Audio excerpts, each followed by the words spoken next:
Il est des secrets que nous portons comme des cicatrices invisibles, et des choix qui nous hantent à chaque battement de cœur. Elle avait juré de ne plus jamais le revoir. Lui avait tourné la page, ou du moins, il avait essayé. Mais lorsque la vie place juste devant nous la seule personne que nous avions juré d'oublier, et que la seule issue est de tendre la main à celui qui nous a brisés en deux, nous découvrons que le passé ne nous quitte jamais vraiment. Il attend juste le moment opportun pour nous faire payer le prix. Et parfois, ce prix est une vérité gardée sous silence pendant 8 longues années. Une vérité qui peut sauver une vie, mais détruire toutes les autres. Si cette histoire vous touche, abonnez-vous à la chaîne, laissez un j'aime et devenez membre pour accéder en avant-première aux prochaines histoires. Et si vous pensez que cela valait vraiment la peine d'être écouté, cliquez aussi sur le bouton « Super Thanks ». Votre soutien fait toute la différence et nous aide à continuer de vous apporter des histoires qui vous émeuvent. L'odeur du désinfectant d'hôpital avait cette cruelle habitude de coller à la peau, de s'infiltrer dans les pores et de se mêler à la peur, jusqu'à ce qu'il n'y ait plus aucune différence entre les deux. Suzanne Miller ne connaissait cette odeur que trop bien. 8 années en tant qu'infirmière en avaient fait une sorte de seconde nature, quelque chose qu'elle portait même en quittant son service, même lorsqu'elle serrait Émilie dans ses bras le soir, essayant d'oublier combien de vies elle avait vu glisser entre ses doigts dans ces couloirs froids.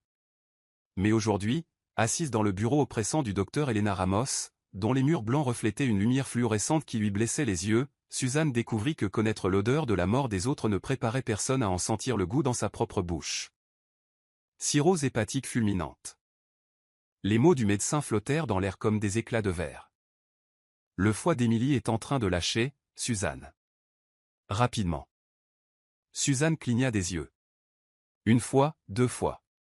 Comme si cligner des yeux pouvait réorganiser les mots, les transformer en quelque chose qui avait du sens, quelque chose qui ne sonnait pas comme une condamnation à mort pour une enfant de 8 ans qui croyait encore aux fées et laissait des mots sous son oreiller pour le lapin de Pâques.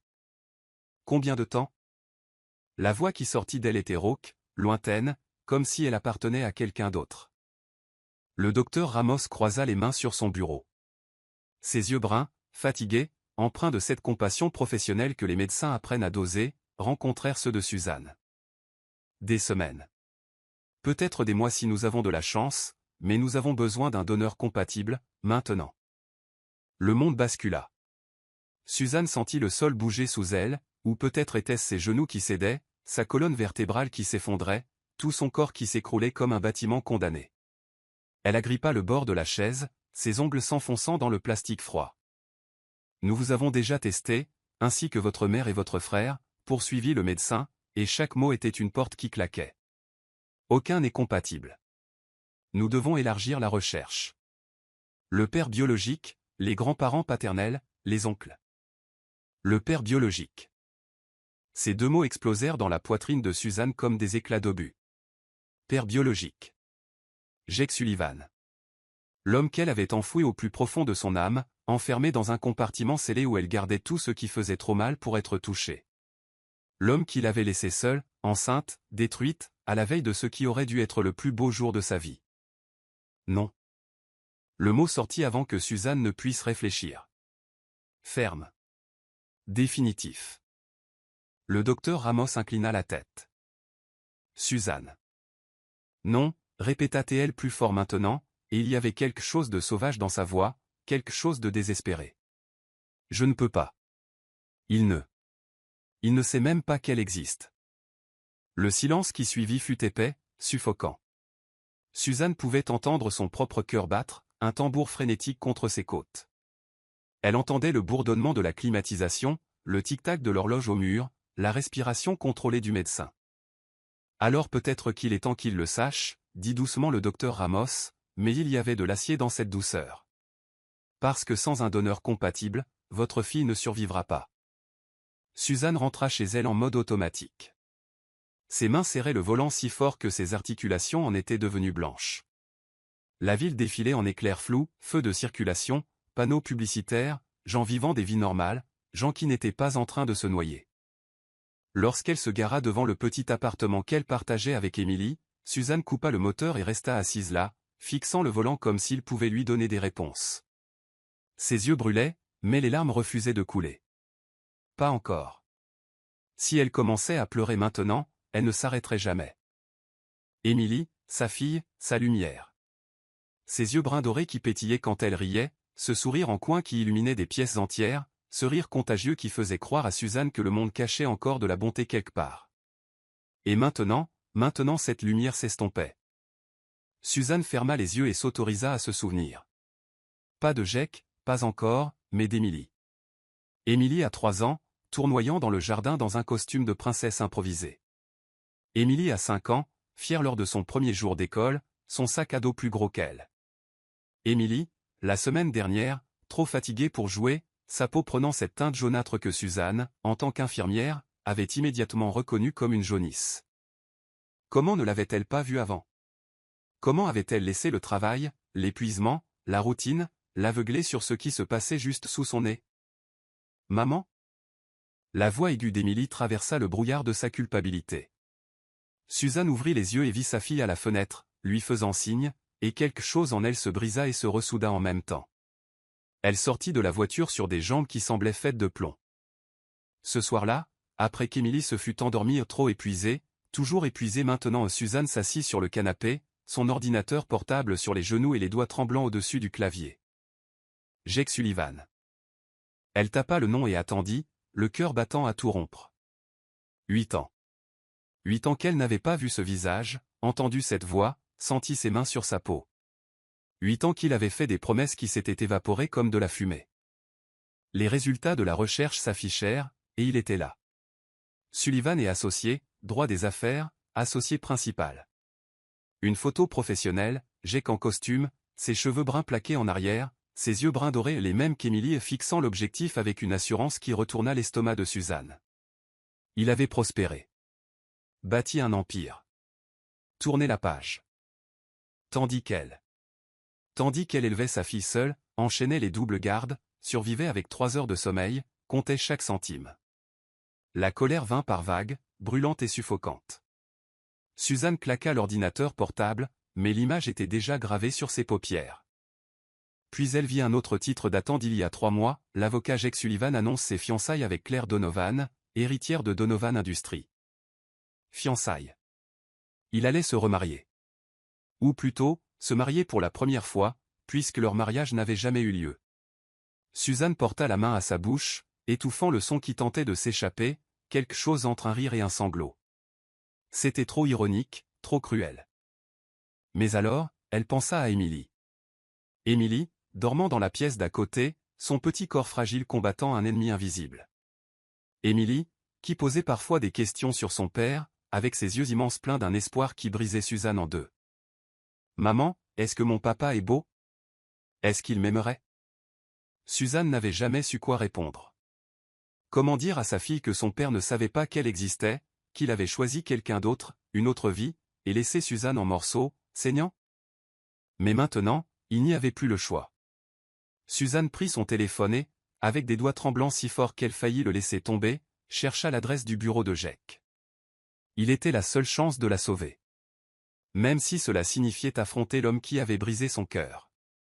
Même si cela signifiait ouvrir la porte à un passé qu'elle avait juré de garder verrouillé à jamais.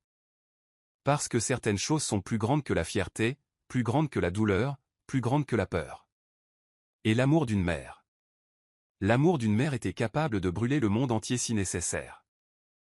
Sullivan et associés occupaient les 3 derniers étages d'un gratte-ciel de verre et d'acier au cœur financier de la ville, le genre d'endroit où les ascenseurs avaient des miroirs et où le silence coûtait une fortune. Suzanne n'avait jamais mis les pieds dans un lieu pareil, où la climatisation était si parfaite qu'on oubliait qu'on respirait, où les secrétaires portaient des chaussures qui coûtaient plus cher que son loyer, où chaque surface étincelante renvoyait une version de soi-même qui semblait petite, déplacée, erronée. Elle avait passé la nuit entière sans dormir, répétant ce qu'elle dirait, comment elle le dirait, essayant de construire des murs autour de son cœur pour qu'il ne s'effondre pas en revoyant Jake. Mais maintenant, debout dans l'immense hall en marbre italien, avec le bruit de ses propres pas résonnant comme des accusations, Suzanne réalisa qu'aucune répétition au monde ne pouvait préparer quelqu'un à cela, retourner vers l'homme qui l'avait détruite pour implorer sa pitié. « Je peux vous aider ?» La réceptionniste, jeune, impeccable, avec un sourire professionnel qui n'atteignait pas ses yeux, l'observait avec cette expression polie que les gens utilisent quand ils veulent que vous disparaissiez. Suzanne déglutit difficilement. Sa bouche était sèche, sa langue pâteuse. « Je dois parler à Jake Sullivan, c'est urgent. » Monsieur Sullivan est en réunion importante, répondit la femme, ses doigts bougeant déjà sur le clavier pour la congédier. Si vous souhaitez prendre rendez-vous, notre première disponibilité est dans 3 semaines. 3 semaines?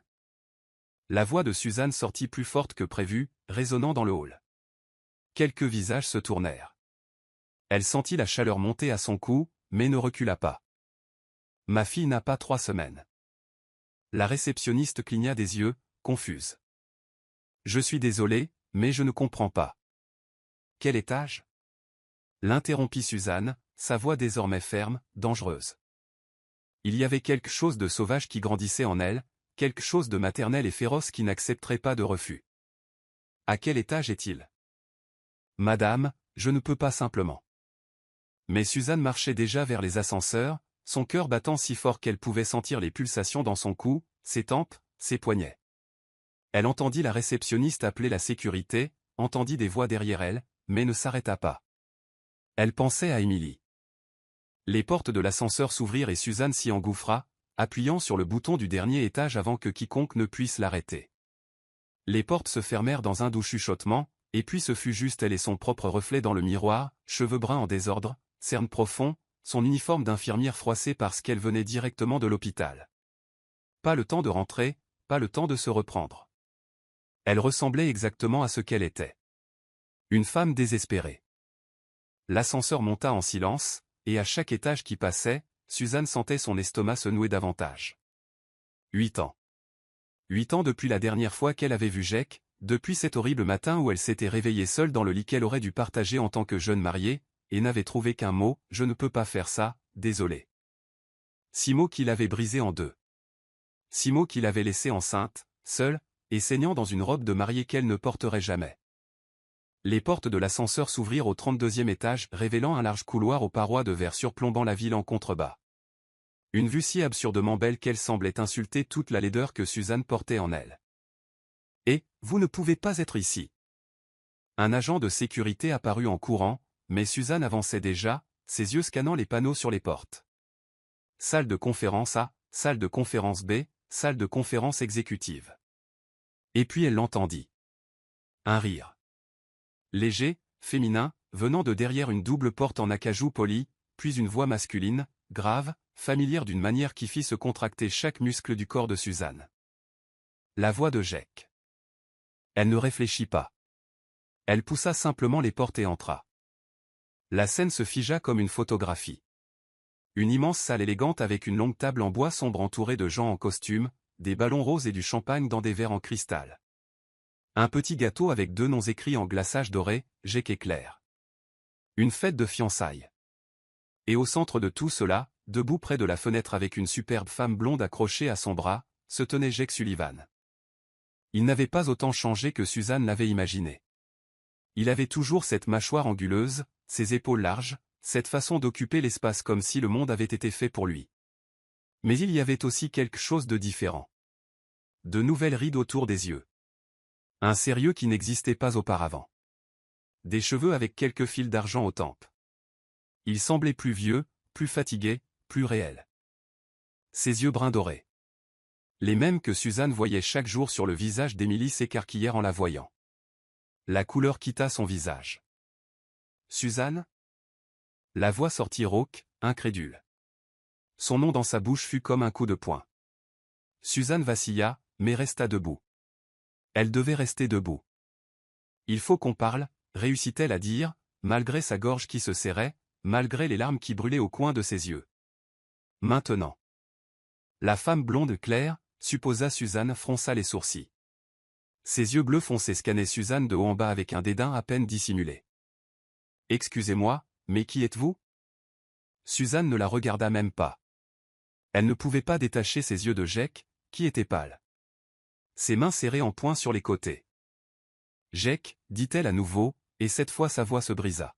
« S'il te plaît. » Il fit un pas en avant, puis s'arrêta, comme pris entre deux mondes. « Qu'est-ce que tu fais ici » Elle se meurt. Les mots sortirent bruts, sans filtre, sans préparation. Suzanne sentit les larmes déborder enfin, coulant chaudes sur ses joues. « Notre fille se meurt, Jake. Et tu es la seule personne qui puisse la sauver. Le silence qui suivit fut si profond que Suzanne pouvait entendre son propre cœur brisé saigner sur le sol. Jake restait immobile, ses yeux fixés sur elle, avec une expression qu'elle ne pouvait déchiffrer. Choc, confusion, horreur. Quoi? Quoi? Nous avons une fille, répéta Suzanne, chaque mot étant une lame tranchant sa propre gorge. Elle a 8 ans, et elle meurt d'une insuffisance hépatique. Elle a besoin d'une greffe. Elle a besoin de toi. Claire laissa échapper un son aigu, incrédule. C'est absurde. Jake, tu vas laisser cette folle. Tais-toi. Jake le dit si doucement que c'était presque un murmure, mais il y avait quelque chose de si violent dans ces 2 mots que Claire recula, comme si elle avait été giflée. Il fit un autre pas vers Suzanne, les mains tremblantes. Une fille? J'ai une fille? Suzanne sortit son téléphone de sa poche avec des doigts tremblants et ouvrit la galerie photo. Elle en choisit une. Émilie souriant, ses yeux brun doré brillants, la fossette au coin de la bouche qui était du pur Jake. Elle tendit le téléphone. Jake le prit comme si c'était quelque chose de sacré, et quand il regarda l'écran, Suzanne vit le moment exact où son monde implosa. Ses jambes cédèrent. Littéralement, il tomba à genoux sur le sol, le téléphone tremblant dans ses mains, ses yeux fixés sur l'image d'Émilie. Des larmes, épaisses, silencieuses, dévastatrices, commencèrent à couler sur son visage. Elle a mes yeux. Sa voix était un murmure étranglé. Mon Dieu, elle a mes yeux. Suzanne sentit quelque chose se briser dans sa poitrine en le voyant ainsi, à genoux, brisé, en pleurs. Une partie d'elle voulait le réconforter, une partie d'elle voulait hurler, une partie d'elle voulait juste s'effondrer à côté de lui et pleurer jusqu'à ce qu'il ne reste plus rien. Émilie, dit-elle doucement. Elle s'appelle Émilie. Jake leva les yeux, et ce que Suzanne y vit la fit reculer. La douleur. Une douleur brute, viscérale, absolue. Pourquoi, demanda-t-il, la voix brisée. Pourquoi tu ne me l'as jamais dit? Et la voilà. La question que Suzanne savait qu'elle viendrait. L'accusation qu'elle méritait et ne méritait pas en même temps. Tu m'as laissé. Les mots sortirent durs, tranchants. À la veille de notre mariage, tu m'as laissé seule, enceinte et détruite. Tu as choisi. Je ne t'ai pas tenu à l'écart, Jake. C'est toi qui es parti. Quelque chose passa sur son visage, culpabilité, remords, agonie. Mais avant qu'il ne puisse répondre, la voix de Claire coupa l'air comme du verre brisé. C'est du chantage émotionnel. Elle ment, Jake. Fais un test ADN avant de. Je t'ai dit de te taire. Rugit Jake, se tournant vers elle avec une fureur si intense que Claire blêmit. Il se releva lentement, tenant toujours le téléphone, regardant toujours la photo d'Émilie comme si c'était la seule chose réelle dans l'univers. Puis il regarda Suzanne, et il y avait quelque chose de nouveau dans ses yeux maintenant, quelque chose de féroce. Où est-elle? L'hôpital ne dormait jamais. Même à 11 heures du soir, les couloirs pulsaient de cette étrange vie artificielle, les bips des moniteurs cardiaques, les pas pressés des infirmières changeant de service, l'odeur pénétrante de l'antiseptique mêlée au café réchauffé et à l'anxiété. Suzanne connaissait chaque recoin de ce bâtiment, chaque chambre, chaque ascenseur en panne qu'il fallait éviter. C'était son territoire. Mais maintenant, marchant dans les couloirs familiers avec Jake Sullivan à ses côtés, tout semblait différent, déformé, comme si elle voyait à travers un verre embué. Jake n'avait pas dit un mot depuis qu'ils avaient quitté le bureau. Il avait simplement suivi Suzanne jusqu'au parking, ignorant complètement Claire qui criait son nom, était monté dans sa propre voiture une Mercedes noire étincelante qui coûtait probablement plus que tout ce que Suzanne possédait et l'avait suivi jusqu'à l'hôpital. Maintenant, il marchait d'un pas raide, mécanique, les mains enfoncées dans les poches de son pantalon de costume impeccable. Sa mâchoire était si serrée que Suzanne pouvait voir les muscles tressauter. Il était furieux. Suzanne pouvait sentir la colère émaner de lui par vagues presque palpables, remplissant l'espace entre eux comme une substance toxique. Mais elle était furieuse aussi. 8 ans de fureur accumulée, 8 ans de nuits blanches, de factures qui ne s'additionnaient pas, de regarder Émilie et de voir le visage de l'homme qui les avait abandonnés. 8 ans à se dire qu'elle n'avait pas besoin de lui, qu'elle était mieux seule, qu'il ne méritait pas de connaître la fille extraordinaire qu'ils avaient créée ensemble sans qu'il le sache. Et maintenant, elle le menait à elle. Chambre 304, dit Suzanne lorsqu'ils atteignirent le 3e étage, sa voix sortant plus froide que prévu. Mais elle dort, tu ne peux pas. Ne me dis pas ce que je peux ou ne peux pas faire, l'interrompit Jake, se tournant vers elle avec des yeux qui brillaient d'une rage contenue. Tu m'as caché ma fille pendant 8 ans, Suzanne. 8 ans. Tu n'as plus le droit de donner des ordres. Les mots la frappèrent comme une gifle. Suzanne s'arrêta au milieu du couloir, son sang bouillonnant. L'autorité morale? Tu veux parler d'autorité morale? Jake se retourna complètement. Et pour la première fois en 8 ans, ils étaient face à face, sans distance, sans échappatoire. Suzanne pouvait voir les éclats dorés dans ses yeux, pouvait sentir la chaleur de son corps, pouvait sentir cette eau de Cologne chère qui coûtait probablement plus qu'une semaine de son salaire. Oui, dit-il, la voix basse mais chargée de quelque chose de dangereux. Je veux parler d'autorité morale, parce que peu importe ce qui s'est passé entre nous, j'avais le droit de savoir que j'avais une fille. Le droit? Suzanne laissa échapper un rire amer, sans humour. Tu as perdu tous tes droits quand tu m'as laissé à la veille de notre mariage, Jake. Quand tu t'es réveillé ce matin-là, que tu m'as regardé dormir à côté de toi et que tu as décidé que je n'en valais pas la peine, que nous n'en valions pas la peine. Tu ne sais pas de quoi tu parles, cracha Teil. Alors explique-moi. Suzanne criait maintenant, et elle se fichait que les infirmières regardent, que les patients puissent entendre. Explique-moi ce qu'il y avait dans ce putain de mot à part, je ne peux pas faire ça. Explique-moi pourquoi tu t'es juste enfui sans donner d'explication, sans avoir le courage de me regarder en face et de me dire que tu avais choisi quelqu'un d'autre. Jake blêmit. Quelqu'un d'autre? Qu'est-ce que tu... Juliana? Le nom explosa de la bouche de Suzanne comme du poison. Ta chère cousine, celle qui a toujours eu un faible pour toi, celle qui s'est présentée à ton appartement 2 heures après ta disparition et m'a dit avec un sourire aux lèvres que tu avais enfin retrouvé la raison et réalisé qui t'aimait vraiment. Quelque chose traversa le visage de Jake, reconnaissance, horreur, rage. Juliana a dit ça? Elle. Elle est venue te voir? Elle est venue me voir, confirma Suzanne, sa voix tremblant maintenant, les larmes brûlant mais refusant de couler. Elle m'a regardé dans les yeux, a vu ma robe de mariée accrochée à la porte, a vu les fleurs qui étaient arrivées ce matin-là et m'a dit que tu avais réalisé que tu faisais une erreur, que tu avais passé la nuit avec elle, que tu avais enfin compris que c'était moi l'erreur.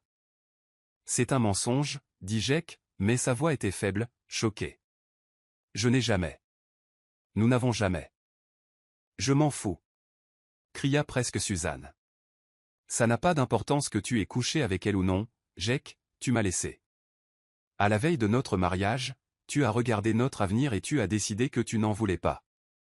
Et 3 semaines plus tard, quand j'ai découvert que j'étais enceinte, quand j'ai tenu ce putain de test dans ma main et vu les 2 lignes. Tu sais quelle a été ma première pensée?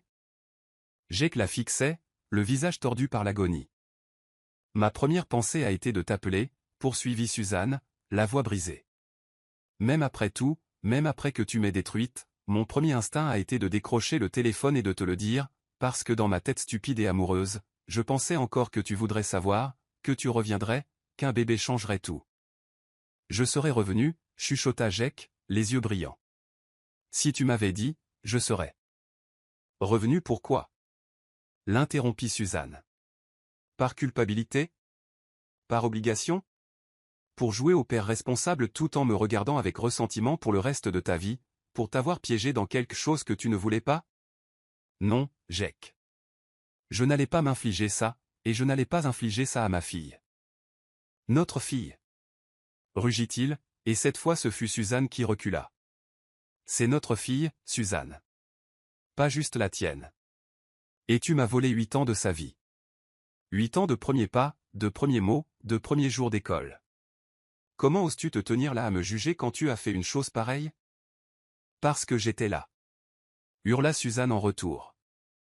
J'étais là quand elle est née, quand elle a pleuré toute la nuit avec des coliques, quand elle a eu 40 de fièvre et que j'ai cru que j'allais la perdre. J'étais là à chaque rendez-vous chez le médecin, à chaque chute, à chaque cauchemar. J'ai fait des doubles gardes, des triples gardes, vécu de nouilles instantanées pendant des semaines pour payer les factures. Où étais-tu, Jake? À bâtir ton empire, à te fiancer à des héritières? La mention de Claire fit se contracter quelque chose sur son visage. Il passa la main dans ses cheveux, défaisant sa coiffure impeccable, et Suzanne put voir la frustration, la colère, le désespoir se battre en lui. Tu ne m'as pas donné le choix, dit-il finalement, la voix rauque. Tu as décidé toute seule que je ne méritais pas de savoir, que je ne méritais pas d'être père. Tu m'as pris ça, Suzanne. Et maintenant tu viens ici 8 ans plus tard, parce que tu as besoin de quelque chose, parce que je suis utile maintenant, parce que je peux la sauver. Les mots la frappèrent comme des balles. Suzanne sentit ses jambes faiblir, mais se força à rester debout. Tu crois que c'est facile pour moi? Tu crois que je voulais venir te voir, toi, de toutes les personnes, que je voulais revoir ton visage, être près de toi à nouveau, devoir te demander de l'aide? Alors pourquoi tu es venu? Jake fit un pas en avant, ses yeux fixés sur les siens avec une intensité qui la faisait brûler de l'intérieur. Si tu me détestes tant, si tu penses que je suis si terrible, pourquoi tu ne m'as pas juste laissé continuer à ne pas savoir? Pourquoi maintenant, Suzanne? Parce qu'elle meurt. Suzanne sentit les larmes déborder enfin, coulant chaudes et incontrôlables sur ses joues. Parce que je ferais n'importe quoi pour la sauver. Même ravaler ma fierté et venir voir l'homme qui m'a brisé pour implorer son aide. Tu crois que ça ne me tue pas? Tu crois que je ne sais pas que tu vas la regarder, voir tout ce que tu as perdu et me blâmer pour ça? Je le sais. Mais elle est plus importante que ma fierté, plus importante que ma douleur, plus importante que tout. Jake ferma les yeux, le visage déformé par la douleur. Quand il les rouvrit, il y avait des larmes là aussi. Tu as détruit notre histoire, dit-il, la voix presque brisée. Et maintenant tu t'attends à ce que je te remette ma fille comme si de rien n'était? Je ne veux pas que tu me remettes quoi que ce soit. Suzanne essuya ses larmes avec colère. Je veux que tu sauves sa vie. C'est tout. Après ça, tu peux retourner à ta vie parfaite, ton bureau de luxe, ta riche fiancée, et faire semblant de n'avoir jamais entendu parler de nous. Tu penses vraiment que c'est comme ça que ça marche? Demanda Jake, incrédule. Que je peux juste rencontrer ma fille, la sauver, et ensuite disparaître comme si rien n'avait changé? Suzanne soutint son regard. Tu l'as fait avec moi. Le coup porta. Suzanne le vit dans ses yeux, dans la façon dont il recula comme s'il avait été physiquement blessé. Le silence entre eux était épais, suffocant. Plein de toutes les choses qu'il ne s'était jamais dites, de toutes les blessures qui n'avaient jamais guéri. Puis une petite voix fragile coupa la tension comme une lame. Maman? Ils se tournèrent tous les deux en même temps. Émilie se tenait dans l'encadrement de la porte de la chambre 304, tenant le pied à perfusion d'une petite main, le visage pâle sous la lumière fluorescente du couloir. Elle portait une blouse d'hôpital bleu clair trop grande, et il y avait des cernes profonds sous ses yeux bruns dorés et les yeux de Jake. Elle regarda Suzanne d'abord, puis Jake, et Suzanne vit la confusion se transformer lentement en autre chose, quelque chose d'espoir, quelque chose d'effrayé. Maman? C'est qui? Suzanne ouvrit la bouche, mais aucun son ne sortit. Comment expliquer? Comment dire? Mais alors Jake bougea. Lentement, comme en transe, il marcha vers Émilie et s'agenouilla devant elle, se mettant à la hauteur de la petite fille. Et quand il la regarda vraiment avec toute l'attention, toute l'intensité de ses yeux identiques aux siens, quelque chose en lui se brisa complètement. « Salut princesse » chuchota Théil, la voix craquelée. « Je suis ton papa. » Émilie cligna des yeux, une fois, deux fois. Puis ses yeux se remplirent de larmes, et elle se jeta dans ses bras sans hésiter, sans réfléchir, comme si elle avait attendu ce moment toute sa vie. Et Jake la serra comme s'il tenait le monde entier. Suzanne regarda, son cœur brisé et reconstruit en même temps, sachant que rien ne serait simple à partir de maintenant, sachant qu'il venait de franchir une porte qu'il ne pourrait jamais refermer. La douce lumière de la chambre d'hôpital créait des ombres dansantes sur les murs blancs, et le bip rythmé du moniteur cardiaque était comme une berceuse mécanique que Suzanne avait appris à détester et à aimer en même temps. C'était le son de la vie d'Émilie qui continuait, battement après battement, souffle après souffle. Fragile, précieux, trop temporaire. Jake était toujours agenouillé sur le sol du couloir, Émilie accrochée à lui comme à une bouée de sauvetage en pleine mer. Ses bras enveloppaient ce petit corps avec une douceur qui contrastait brutalement avec l'homme qui, quelques minutes auparavant, criait de rage. Suzanne pouvait voir ses mains trembler alors qu'il caressait le dos de la fille, pouvait voir les larmes silencieuses couler sur son visage, mouillant les cheveux châtains clairs d'Émilie. « Tu es réel ?» chuchota Émilie contre son épaule, la voix étouffée, pleine d'un espoir si pur qu'il fit mal à la poitrine de Suzanne. « Tu es vraiment réel ?» Jake laissa échapper un son entre un rire et un sanglot. Je suis réelle, princesse. Je suis aussi réelle que toi. Suzanne observait à distance, les bras croisés sur sa poitrine dans une tentative futile de se protéger de l'avalanche d'émotions qui menaçait de la renverser. Une partie d'elle voulait arracher Émilie de ses bras, la protéger de la possibilité d'une déception de plus, d'une promesse brisée de plus. Mais une autre partie, celle qu'elle essayait d'étouffer depuis 8 ans, voyait quelque chose dans la façon dont Jake tenait Émilie, comme si elle était faite de cristal et de lumière, et pensait, peut-être qu'il restera. Émilie, ma chérie, dit doucement Suzanne, retrouvant sa voix maternelle malgré le chaos intérieur. Tu devrais dormir, il est presque minuit. Émilie s'écarta de Jake, mais ne lâcha pas sa main. Ses petits doigts s'entrelacèrent aux siens avec une confiance instantanée qui fit se contracter quelque chose à l'intérieur de Suzanne. Je ne peux pas dormir, j'ai eu peur quand je me suis réveillée et que tu n'étais pas là. Je suis désolée chérie. Suzanne s'approcha, s'agenouillant à côté de Jake, si près qu'elle pouvait sentir la chaleur de son corps, sentir cette eau de Cologne qu'elle connaissait si bien. Je devais aller chercher quelqu'un d'important. Émilie regarda de Suzanne à Jake, ses yeux bruns dorés brillants de larmes et de curiosité. C'est vraiment mon papa? Vraiment, vraiment? Jake essuya son visage du revers de la main, essayant de se composer, mais ses yeux étaient encore rouges, vulnérables. Je le suis, princesse. Vraiment, vraiment. Pourquoi tu n'es jamais venu me voir avant? La question sortit avec cette honnêteté brutale que seuls les enfants possèdent, sans filtre, sans malice. Juste une véritable confusion. Suzanne vit Jake se figer, vit la douleur traverser son visage comme une lame. Il regarda Suzanne, et il y avait une question silencieuse dans ce regard. Que sait-elle? Que lui as-tu dit? Parce que... commença Jake, sa voix faiblissant. Il prit une profonde inspiration, ses yeux revenant vers Émilie. Parce que je ne savais pas que tu existais, princesse. Mais maintenant je sais. Et maintenant je suis là. Émilie assimila cela avec ce sérieux ancien que les enfants malades développent trop tôt. Puis elle hocha la tête, comme si cela faisait parfaitement sens dans son monde simplifié de noir et blanc. D'accord. Tu peux rester maintenant? Ramenons-toi au lit d'abord, intervint Suzanne en tendant la main. Tu as besoin de repos. Mais Émilie secoua la tête, serrant plus fort la main de Jake. Seulement s'il vient avec moi. Suzanne hésita, son instinct protecteur luttant contre le besoin de laisser ce moment se produire. Jake la regarda en attendant la permission, et il y avait quelque chose d'étrange là-dedans, quelque chose qui déplaçait la dynamique de pouvoir entre eux. Il demandait, il n'exigeait pas. Il demandait. Suzanne hocha la tête.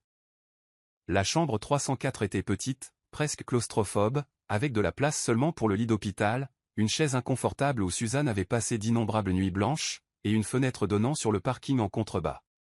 Les murs étaient décorés de dessins qu'Émilie avait faits, des fleurs colorées, des arcs-en-ciel tordus, une famille en bâton de 3 personnes, une mère, une fille, et dans le coin, séparé et effacé, un père sans visage. Jake s'arrêta en le voyant. Suzanne le vit déglutir difficilement. Émilie monta dans le lit avec l'aide de Suzanne, qui ajusta les oreillers et vérifia la perfusion avec une efficacité mécanique développée par des semaines de pratique. Jake restait là, l'air complètement perdu, un homme qui commandait des conseils d'administration et intimidait des adversaires, maintenant réduit à quelqu'un qui ne savait pas où mettre ses mains. Tu peux t'asseoir ici. Émilie tapota le bord du lit en souriant, ce sourire qui pouvait encore illuminer les pièces malgré tout. Maman s'assoit toujours ici quand elle me raconte des histoires avant de dormir. Jake regarda de nouveau Suzanne, cherchant des directives. Elle hocha la tête, reculant pour laisser de l'espace. Elle le regarda s'asseoir prudemment sur le bord du lit, son corps rigide, tendu, comme s'il avait peur de la briser avec le mauvais mouvement. Tu es grand, observa Émilie, l'étudiant avec cette franchise enfantine. Et tu as les mêmes yeux que moi. Maman a toujours dit que mes yeux étaient spéciaux. Maintenant je sais d'où ils viennent. Tes yeux sont magnifiques, dit Jake, la voix rauque d'émotion. Exactement comme les miens, qui étaient ceux de ma grand-mère. Donc tu les as hérités d'elle. D'elle, à travers moi. Émilie sourit, satisfaite. Puis, avec ce manque de filtre qu'ont les enfants, elle demanda. Est-ce que tu es riche? Tes vêtements ont l'air chers. Malgré tout, Jake laissa échapper un rire. Petit, surpris. Oui, j'ai de l'argent. C'est bien. Émilie hocha la tête sérieusement. Parce que maman dit toujours que les factures d'hôpital font peur. Maintenant tu peux aider. Suzanne sentit son visage chauffer, la mortification se mêlant à une pointe de colère. Émilie, ce n'est pas comme ça que. C'est bon, l'interrompit doucement Jake, regardant Suzanne avec quelque chose qui ressemblait à des excuses dans les yeux. Puis il se tourna vers Émilie. Je vais m'occuper de tout, princesse. Toutes les factures. Tout ce dont tu as besoin. Tu n'as pas besoin de. Commença Suzanne. Mais Jake la coupa d'un regard. J'ai besoin de le faire. C'est ma fille. Les mots restèrent suspendus dans l'air, lourds de sens. Ma fille. Comme si en les prononçant à voix haute, il réclamait quelque chose, établissait un territoire. Émilie bâilla, ses yeux commençant à s'alourdir. Tu vas repartir? La question fit fermer les yeux à Jake brièvement, comme s'il avait reçu un coup. Non. Je ne repars pas. Promis? Insista Émilie en tendant son petit doigt. Les promesses du petit doigt sont les plus importantes de toutes. Jake regarda ce petit doigt tendu, si fragile, si confiant, et Suzanne vit le moment exact où il craqua complètement. Il accrocha son petit doigt au sien, les mains disproportionnées, l'une grande et forte, l'autre petite et fragile. Je promets, chuchota Théil. Promis juré. Émilie sourit, satisfaite, puis ses yeux se fermèrent, l'épuisement gagnant enfin. Sa respiration devint profonde, régulière, et en quelques minutes, elle dormait. Mais Jake ne bougea pas. Il resta assis là, à la regarder, comme s'il mémorisait chaque détail, chaque cil, chaque tache de rousseur, chaque souffle. Suzanne observait depuis la chaise, les bras toujours croisés, son cœur un fouillis d'émotions contradictoires, colère, soulagement, peur, espoir. Elle semble si petite, dit finalement Jake, sa voix presque inaudible. Si fragile. Elle est forte, répondit Suzanne, et il y avait de la fierté dans ses mots. Plus forte qu'elle n'en a l'air. Plus forte que moi parfois. Jake hocha la tête, sans quitter Émilie des yeux. Puis lentement, il tendit la main et écarta une mèche de cheveux de son visage avec une douceur qui serra la gorge de Suzanne. Elle a ta bouche, murmura-t-il. Et ton nez. Et cette fossette ici. Il toucha légèrement le coin de la bouche d'Émilie, là où la fossette apparaissait quand elle souriait. Celle-là est à moi. Suzanne ne fit pas confiance à sa propre voix pour répondre. Quel âge avait-elle à son premier anniversaire, demanda soudain Jake, regardant toujours Émilie. Qu'est-ce qu'elle a eu? Comment était la fête? Les questions venaient vite, désespérées, 8 ans d'absence essayant d'être comblés en quelques secondes. 1 an, répondit Suzanne, et sa voix sortit plus dure que prévu. Elle avait 1 an à son premier anniversaire. Nous avons fait une petite fête, juste moi, ma mère et mon frère. Elle a eu des cubes de construction et un ours en peluche. Elle l'a appelé Monsieur Moustache et dort encore avec lui à ce jour. Jake ferma les yeux. Ses mains se serrèrent en poing sur ses genoux. Et quand a-t-elle fait ses premiers pas? Quand a-t-elle dit son premier mot? Dis-moi, dit Suzanne, chaque mot étant un couteau. Elle a marché tôt. Le premier mot était « maman », bien sûr. Le second était « non », qu'elle a utilisé constamment jusqu'à ses 3 ans. Un rire triste échappa à Jake. T'es-tu? Impossible, confirma Suzanne, et malgré tout, elle sentit un petit sourire toucher ses lèvres. Elle a hérité ça de toi. Jake la regarda enfin, et il y avait tellement de douleur dans ses yeux que Suzanne dut détourner le regard. J'ai tout raté. Chaque moment. Chaque étape. Chaque souvenir. Oui, dit simplement Suzanne. Parce que c'était vrai, et il n'y avait pas de manière douce de le dire. Pourquoi tu ne me l'as pas dit, demanda encore Jake, mais cette fois il n'y avait pas de colère dans sa voix, seulement de la désolation. Même si tu me détestais, même si tu voulais me punir, elle méritait d'avoir un père. Suzanne sentit la colère remonter. Ne mets pas cette culpabilité sur moi. Tu as fait ton choix ce matin-là, Jake. Tu as décidé que tu ne voulais pas de moi. Comment étais-je censé savoir que tu voudrais d'elle? J'aurais voulu d'elle, dit-il, sa voix montant avant qu'il ne se souvienne d'Émilie dormant et la baisse à nouveau. Tu ne voulais peut-être pas de moi comme mari, mais j'aurais. J'aurais été son père, Suzanne. J'aurais été là. Par obligation? Riposta Suzanne. Par culpabilité? Non. Ce n'est pas ce que je voulais pour elle, et ce n'est pas ce que je voulais pour moi. Alors qu'est-ce que tu voulais? Demanda Jake. Et il y avait du défi dans ses mots. Me punir? C'était ça? Suzanne se leva, ses jambes tremblant de colère et d'épuisement. Je voulais survivre. Je voulais me réveiller le matin sans avoir l'impression de me noyer.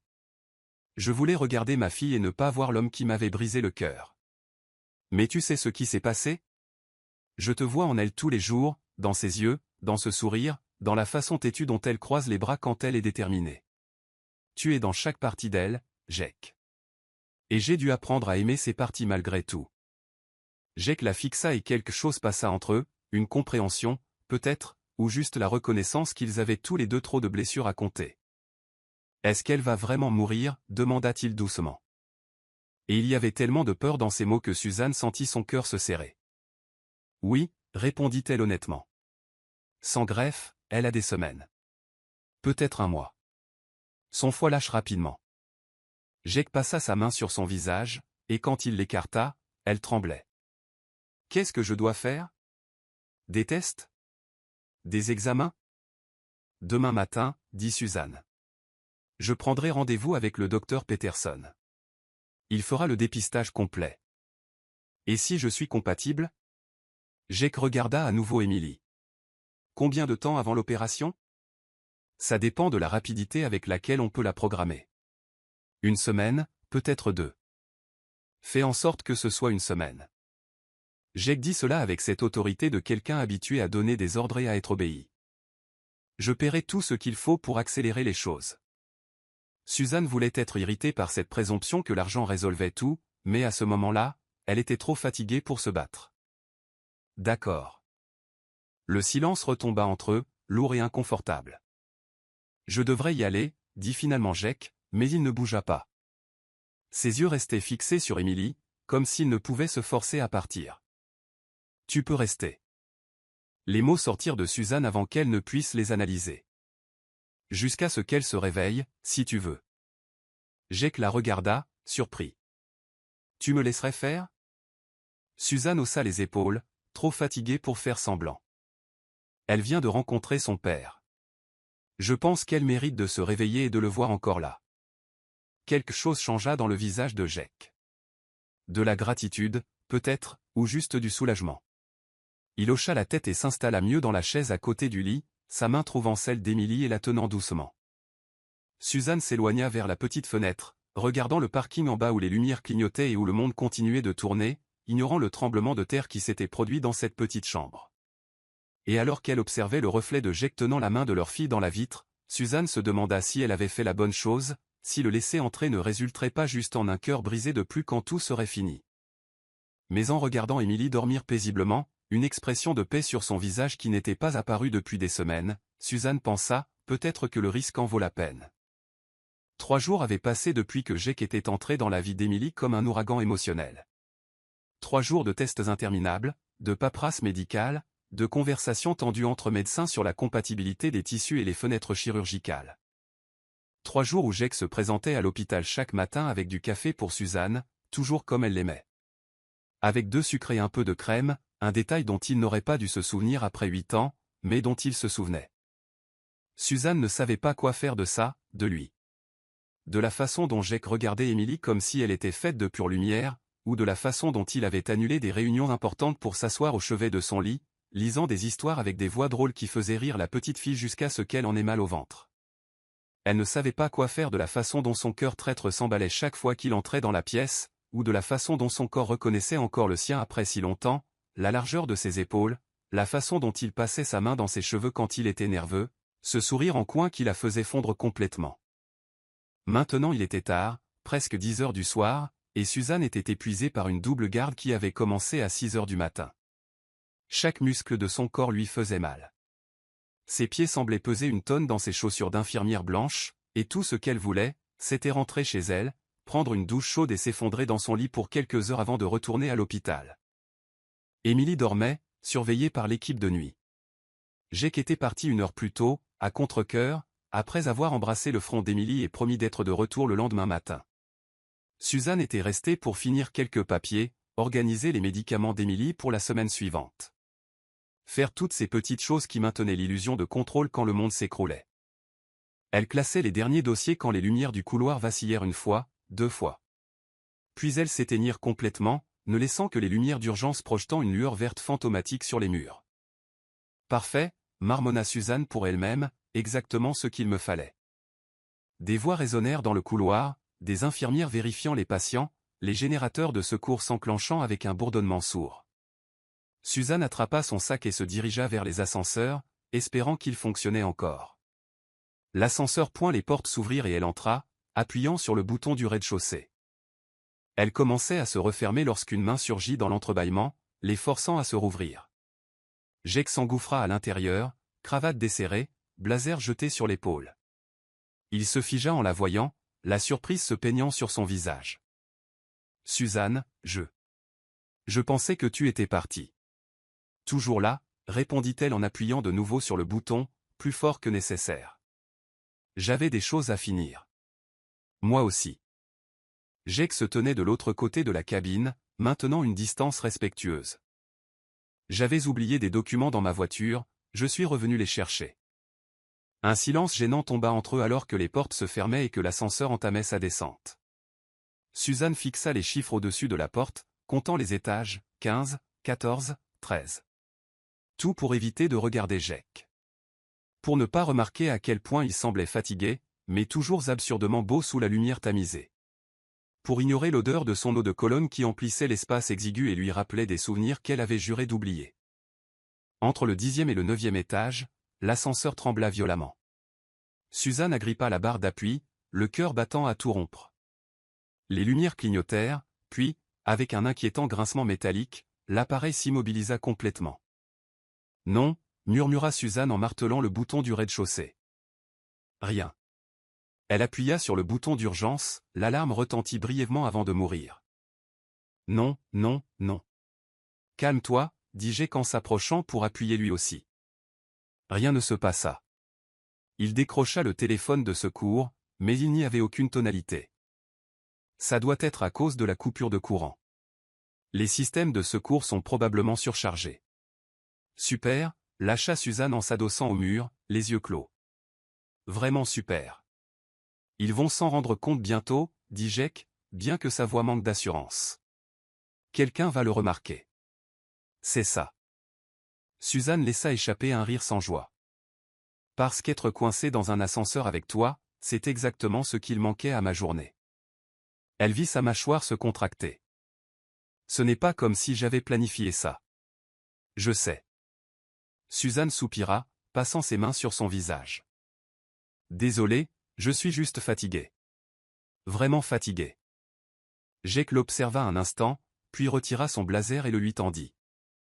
Tiens, assieds-toi. Tu as l'air sur le point de t'évanouir. Je n'ai pas besoin. Suzanne, l'interrompit-il d'une voix ferme mais douce. Assieds-toi. S'il te plaît. Elle voulut argumenter, mais ses jambes tremblaient d'épuisement. Elle prit la veste, la plia au sol et s'assit, reposant sa tête contre la paroi froide. Jake resta debout quelques secondes avant de s'asseoir à son tour de l'autre côté, gardant ses distances. Le silence revint, mais différent cette fois. Plus dense, chargé de tous les non-dits qui planaient entre eux depuis des jours. Merci, dit finalement Suzanne. Pour le café, chaque matin. Jake haussa les épaules, mais elle perçut un léger sourire au coin de ses lèvres. Je me suis dit que tu en avais besoin. C'est le cas, admit-elle. Plus que je ne devrais. Nouveau silence. Elle est incroyable, dit doucement Jake. Émilie. Elle est parfaite. Suzanne sentit sa poitrine se serrer. Elle est intelligente, drôle, courageuse, poursuivit Jake, les yeux rivés sur ses mains. Comme toi. Les mots la frappèrent comme un coup de poing feutré. Suzanne le regarda vraiment pour la première fois depuis des jours, et vit l'épuisement marquer ses traits. Les rides d'inquiétude autour de ses yeux, cette vulnérabilité qu'il montrait rarement. Jake. Commença-t-elle, sans savoir comment finir. Il leva les yeux, et l'intensité de son regard lui coupa le souffle. Il y avait quelque chose à vif là-dedans, quelque chose d'exposé. Je suis désolé, dit-il soudainement, les mots sortant vite, urgents. Pour tout. Pour t'avoir laissé. Pour ne pas avoir été là. Pour avoir manqué 8 ans de sa vie. J'ai tout gâché, Suzanne, et je ne sais pas comment réparer ça. Suzanne sentit les larmes lui brûler les yeux. Tu ne peux pas réparer.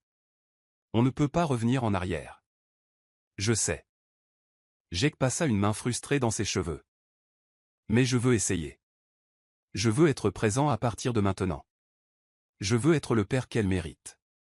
Je veux. Sa voix se brisa. Je veux te prouver que je ne suis plus ce lâche qui s'est enfui. Pourquoi, demanda Suzanne, et il y avait du défi dans cette question. Par culpabilité? Par obligation? Parce que c'est ma fille, répondit Jake avec passion. Et parce que je. Il s'arrêta brusquement, détournant le regard. Parce que tu quoi? Insista Suzanne, son cœur s'accélérant. Jake garda le silence si longtemps que Suzanne crut qu'il ne répondrait pas. Puis il la regarda à nouveau, et il y avait quelque chose de dangereux dans son regard, quelque chose qui lui fit frissonner la peau. Parce que quand je t'ai vu dans ce bureau après 8 ans, dit-il doucement, c'était comme si le temps ne s'était pas écoulé.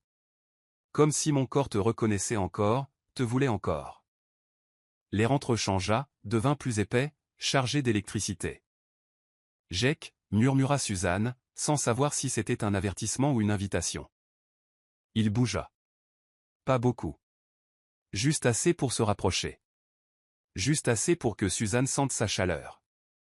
Pour voir les paillettes d'or dans ses yeux sous la lumière tamisée. Dis-moi que tu ne le ressens pas, murmura Jake, la voix rauque. Dis-moi que quand j'entre dans une pièce, ton cœur ne s'emballe pas. Que quand je te frôle accidentellement, ta peau ne frissonne pas. Dis-moi que ce n'est pas juste moi. Suzanne ne pouvait plus respirer. Ne pouvait plus penser. Parce qu'il avait raison. Terriblement. Dangereusement raison. Peu importe ce que je ressens, dit-elle, mais sa voix sortit faible, sans conviction. Tu es fiancé. Claire. Une ombre traversa son visage. J'ai rompu avec elle. Le jour où j'ai rencontré Émilie. Suzanne cligna des yeux, choquée. Quoi? Comment pouvais-je ne pas rompre? Jake laissa échapper un rire amer. J'ai découvert que j'avais une fille et que la femme que je n'ai jamais pu oublier était revenue dans ma vie. Comment pouvais-je continuer à prétendre que j'allais épouser quelqu'un qui n'est pas toi? Jake. Le nom sortit comme une supplique. Il se rapprocha encore, et maintenant Suzanne pouvait compter chaque cil. Voir chaque petite cicatrice sur son visage qui n'était pas là 8 ans plus tôt. Elle pouvait sentir son souffle se mêler au sien. Est-ce que tu le ressens encore? Chuchota Théil, presque à bout de souffle. Une main se leva lentement, lui laissant le temps de reculer. Mais elle ne recula pas. Et puis il toucha son visage, juste ses doigts glissant sur sa joue, se posant légèrement sur sa mâchoire. Dis-moi que non. Suzanne ferma les yeux, et une larme s'échappa. Je ne peux pas, tu ne peux pas quoi? Je ne peux pas dire que je ne le ressens pas, admit-elle en ouvrant les yeux. Parce que c'est le cas. Dieu que je déteste ça, mais c'est le cas. Quelque chose se brisa en lui. Suzanne le vit dans ses yeux, dans la façon dont sa respiration devint irrégulière, dans le tremblement de ses doigts contre sa peau. Suzanne. Il souffla son nom comme une prière, et puis il l'embrassa. Ce n'était pas doux. Ce n'était pas hésitant. C'était désespéré, affamé, 8 ans de manque et de regret entrant en collision d'un seul coup. Sa bouche trouva la sienne avec une urgence qui la fit gémir, et puis ses mains furent dans ses cheveux, l'attirant plus près, et ses mains à elle s'agrippèrent à sa chemise comme s'il allait disparaître si elle lâchait prise. Le goût de lui était familier et étrange à la fois, café, menthe et quelque chose d'uniquement Jake qui lui rappelait tout ce qu'ils avaient été, tout ce qu'ils avaient perdu. Elle aurait dû arrêter. Elle savait qu'elle le devrait, mais son corps n'obéissait plus à son cerveau, et quand Jake la tira sur ses genoux, Suzanne suivit sans résistance, ses jambes s'enroulant autour de sa taille, son corps s'emboîtant contre le sien comme s'ils avaient été faits pour ça. Mon Dieu, tu m'as tellement manqué, murmura Jake contre ses lèvres, ses mains glissant dans son dos, laissant des traînées de feu. Tellement. Suzanne savait qu'elle commettait une erreur, savait que cela compliquerait tout, que cela les blesserait de nouvelles façons. Mais à ce moment-là, piégée dans un ascenseur sombre avec le seul homme qu'elle ait jamais vraiment aimé, elle n'arrivait pas à s'en soucier. Elle lui rendit son baiser avec toute la colère, toute la douleur, tout l'amour non résolu qu'elle portait depuis 8 ans. Et pendant quelques minutes volées dans l'obscurité, ils laissèrent le monde extérieur disparaître. Puis les lumières de l'ascenseur clignotèrent et revinrent à la vie, le système redémarra avec un bourdonnement sonore, et la cabine se remit en mouvement. Ils se séparèrent brusquement, à bout de souffle, lèvres gonflées, cheveux en bataille. Suzanne glissa de ses genoux, rajustant ses vêtements d'une main tremblante. Jake passa ses mains sur son visage, tentant de retrouver une contenance. Les portes s'ouvrirent au rez-de-chaussée, révélant 2 agents de sécurité qui attendaient. « Tout va bien là-dedans » demanda l'un d'eux. « Oui » réussit à dire Suzanne, sa voix étonnamment stable. « Nous allons bien. » Elle sortit de l'ascenseur sans se retourner, sans regarder Jake, car si elle le faisait, elle saurait que tout avait changé. Et elle n'était pas encore prête à gérer ça. Mais alors qu'elle atteignait la porte de sortie, elle entendit sa voix derrière elle, basse et chargée de promesses. « Ce n'est pas fini, Suzanne. » Et au fond de son cœur, elle savait qu'il avait raison. L'appartement de Jake se trouvait au 23e étage d'un immeuble de luxe surplombant la rivière. Verre et acier brossé, minimaliste, comme Suzanne avait toujours imaginé les endroits chers, froids, impersonnels, plus proches d'une page de magazine que d'un foyer. Elle n'était jamais venue ici. À l'époque où ils étaient ensemble, Jake vivait dans un petit appartement près de la faculté de droit, avec des meubles d'occasion et des murs couverts de posters de groupes qu'il adorait. Cet endroit n'avait rien de ce Jake-là. Cet endroit était une forteresse. Suzanne était là parce que Jake avait insisté pour qu'il parle. Pas à l'hôpital, pas près d'Emily, mais quelque part en privé où il pourrait enfin mettre toutes les cartes sur table. Elle avait résisté pendant 2 jours depuis l'incident de l'ascenseur. 2 jours à éviter de se retrouver seule avec lui. 2 jours à prétendre que ce baiser n'avait pas eu lieu, que sa bouche ne picotait pas chaque fois qu'elle se souvenait de son goût. Mais les résultats des tests étaient tombés. Jake était compatible. Parfaitement compatible. L'opération était prévue dans 6 jours, et soudain, le temps était devenu un luxe qu'il ne pouvait plus gaspiller en fierté et en lourd silence. « Tu veux boire quelque chose » demanda Jake en se dirigeant vers le bar intégré au mur du salon. Il avait enlevé sa veste et sa cravate, les manches de sa chemise blanche retroussées jusqu'au coude, et Suzanne s'efforça de ne pas remarquer à quel point cela le rendait plus accessible, plus réel. « De l'eau, c'est très bien » répondit-elle, debout près de la fenêtre, regardant les lumières de la ville en contrebas. Des milliers de vies se déroulant simultanément, des gens qui n'étaient pas piégés dans cette tension impossible. Jake revint avec 2 verres, eau pour elle, whisky pour lui. Leurs doigts se frôlèrent brièvement lorsqu'il lui tendit le verre, et Suzanne ressentit à nouveau cette étincelle électrique, cette reconnaissance traîtresse du corps. Elle s'écarta, mettant une distance de sécurité entre eux. « Alors » dit Jake en prenant une gorgée de whisky. « À propos de l'ascenseur. » « Nous n'avons pas besoin de parler de ça » l'interrompit Suzanne rapidement. « Je pense que si. » « C'était une erreur » dit-elle fermement, fuyant son regard. Ça ne voulait rien dire. Menteuse. Le mot sortit doucement, mais chargé de certitude. Suzanne le regarda, irritée. « Pardon ? Tu mens. » Jake se rapprocha, ses yeux fixés sur elle avec cette intensité qui la bouleversait toujours. « À toi-même. À moi. Ça voulait dire quelque chose et tu le sais. » « Et si c'était le cas » répliqua Suzanne, la frustration perçant dans sa voix. « Qu'est-ce que ça change, Jake ? Tu crois qu'un baiser efface 8 ans ? Qu'il efface tout ce qui s'est passé ? Non, admit-il. Mais c'est un début. Un début de quoi ? Cria presque Suzanne. Nous ne sommes pas un couple, Jake. Nous ne l'avons jamais été, en fait. Tu t'en es assuré quand tu t'es enfui la veille de notre mariage. La mention de ce matin la fit se contracter son visage. Il posa son verre brutalement sur la table. Je ne me suis pas enfui. Alors comment appelles-tu le fait de se réveiller seul au lit sans explication ? Juste un mot misérable disant « je ne peux pas faire ça ». Suzanne sentit les larmes brûler mais refusa de les laisser couler. Comment appelles-tu ça ? J'appelle ça la pire décision de ma vie, dit Jake d'une voix rauque. Et j'appelle ça quelque chose qui n'aurait jamais dû arriver. Eh bien, c'est arrivé. Suzanne croisa les bras, une armure inutile contre la douleur. Et il n'y a pas de retour en arrière. Je sais. Jake passa sa main dans ses cheveux, frustré. Mais tu dois comprendre, tu dois connaître la vérité sur cette nuit-là. Suzanne se figea. Quelle vérité? Tu as couché avec ta cousine, Jake. Juliana me l'a dit. Elle est venue à mon appartement et m'a tout raconté. Elle a menti. Explosa Jake. Il y avait tant de colère dans sa voix que Suzanne recula d'un pas.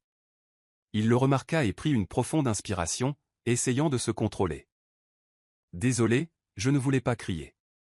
Mais Suzanne, Juliana t'a menti. Je ne l'ai jamais. Jamais touché de cette façon. Suzanne secoua la tête, confuse. Mais elle a dit. Elle était si certaine. Pourquoi mentirait-elle sur une chose pareille? Parce qu'elle voulait t'éloigner de moi, dit Jake, chaque mot dur comme de la pierre. Parce qu'elle me voulait depuis l'adolescence. Et quand elle a vu que j'allais t'épouser, elle a tout fait pour détruire ça. Ça n'a pas de sens, dit Suzanne. Mais sa voix était moins certaine maintenant.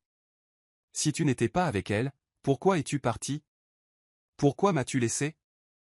Jake ferma les yeux et quand il les rouvrit, il y avait tellement de douleur que Suzanne sentit son cœur se serrer. Parce que mon père a débarqué la veille du mariage. Ivre, furieux, disant que je faisais la plus grosse erreur de ma vie. Suzanne resta immobile. Elle connaissait la relation de Jake avec son père, toxique, abusive, pleine d'attentes impossibles et de déceptions constantes. Jake en parlait rarement. Il a dit. Continua Jake, la voix brisée. Il a dit que je gâchais ma vie, que tu allais me piéger, faire de moi un moins que rien, que je n'étais pas assez homme pour prendre soin d'une famille. Et moi. Je l'ai cru. Les mots restèrent suspendus dans l'air comme du verre brisé. Tu l'as cru? Répéta Suzanne, incrédule. Tu as laissé ce que ton père ivre a dit te convaincre de m'abandonner? J'avais 23 ans. Se défendit Jake, et il y avait du désespoir dans sa voix maintenant. J'avais peur, j'étais confus. Mon père avait passé ma vie entière à me dire que je n'étais pas assez bien, que je décevais toujours, que je n'arriverais jamais à rien. Et cette nuit-là, en te regardant dormir si paisiblement, si confiante en nous, j'ai paniqué. J'ai pensé que tu méritais quelqu'un de mieux. Quelqu'un qui n'était pas aussi brisé que moi. Alors tu as décidé pour moi? Suzanne sentit la colère revenir, chaude et justifiée. Tu as décidé que je méritais mieux sans même me demander ce que je voulais? Je sais.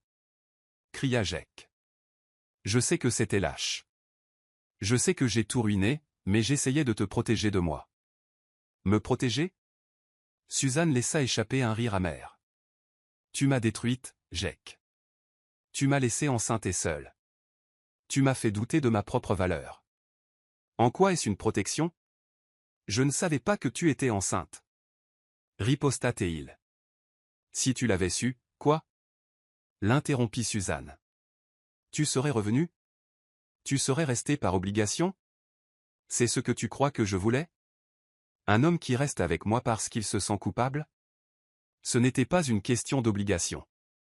Jake était devant elle maintenant, si proche que Suzanne pouvait voir les larmes dans ses yeux. C'était une question d'amour. Je t'aimais, Suzanne. Je n'ai jamais cessé de t'aimer. Mais j'étais tellement convaincu que j'allais finir par te décevoir que j'ai pensé qu'il valait mieux partir avant de te blesser encore plus. Eh bien, c'est réussi, dit Suzanne avec sarcasme, essuyant ses propres larmes avec rage. Tu m'as blessé de la manière la plus profonde possible. Jake ferma les yeux, la douleur évidente dans chaque ligne de son visage. Je sais. Et je suis désolé. Mon Dieu, Suzanne, je suis tellement désolé. Le silence retomba entre eux. Lourd, étouffant, rempli de toutes ces années perdues. Puis le téléphone de Jake sonna. Il l'ignora d'abord, mais l'appareil continuait de sonner avec insistance. Avec un soupir frustré, il le décrocha. Son visage changea en voyant l'écran. C'est clair, dit-il. Réponds, dit Suzanne en se tournant pour lui laisser un peu d'intimité. Mais Jake mit le téléphone sur haut-parleur. Quoi, Claire, répondit-il d'une voix lasse. Il faut qu'on parle. La voix de Claire était forte, urgente. Maintenant. Nous n'avons rien à nous dire. Je t'ai déjà dit que c'était fini. C'est à propos de cette femme, continua Claire. Et de sa supposée fille. Suzanne se figea. Fais attention à ce que tu vas dire, avertit Jake, dangereux. Je connais la vérité, Jake, dit Claire, et il y avait quelque chose de triomphant dans sa voix.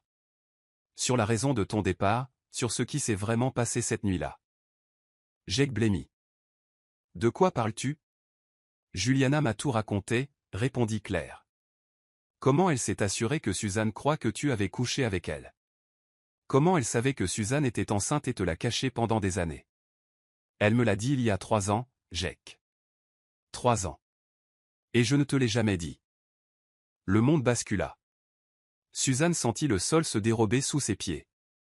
Elle regarda Jake et vit le choc absolu sur son visage, la trahison, la fureur, la dévastation. Tu savais? Chuchota Théil dans le téléphone, sa voix sortant à peine. Tu savais que j'avais une fille et tu ne m'as rien dit? Je n'allais pas te laisser gâcher notre vie à cause d'une erreur du passé, répondit Claire, sur la défensive maintenant. Cette femme n'était pas bonne pour toi. Elle. Jake raccrocha et projeta le téléphone contre le mur avec une telle force qu'il vola en éclats. Puis il tomba à genoux, les mains couvrant son visage, les épaules secouées de sanglots silencieux. 3 ans, répéta-t-il, la voix brisée. Elle savait depuis 3 ans. J'aurais pu rencontrer Émilie, j'aurais pu être là. Il regarda Suzanne avec des yeux dévastés. J'ai perdu les premières années de la vie de ma fille à cause de mensonges. À cause de manipulation. Suzanne ne pouvait pas bouger, ne pouvait pas assimiler. Claire savait. Elle savait et elle l'avait caché.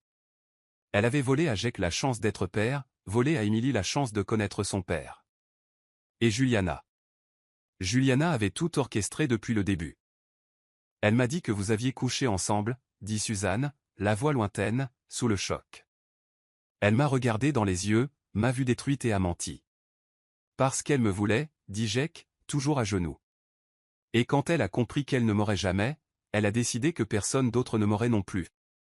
Suzanne sentit la colère monter, non pas contre Jake, mais contre Juliana, contre Claire, contre tous ces gens qui leur avaient volé la chance d'être une famille.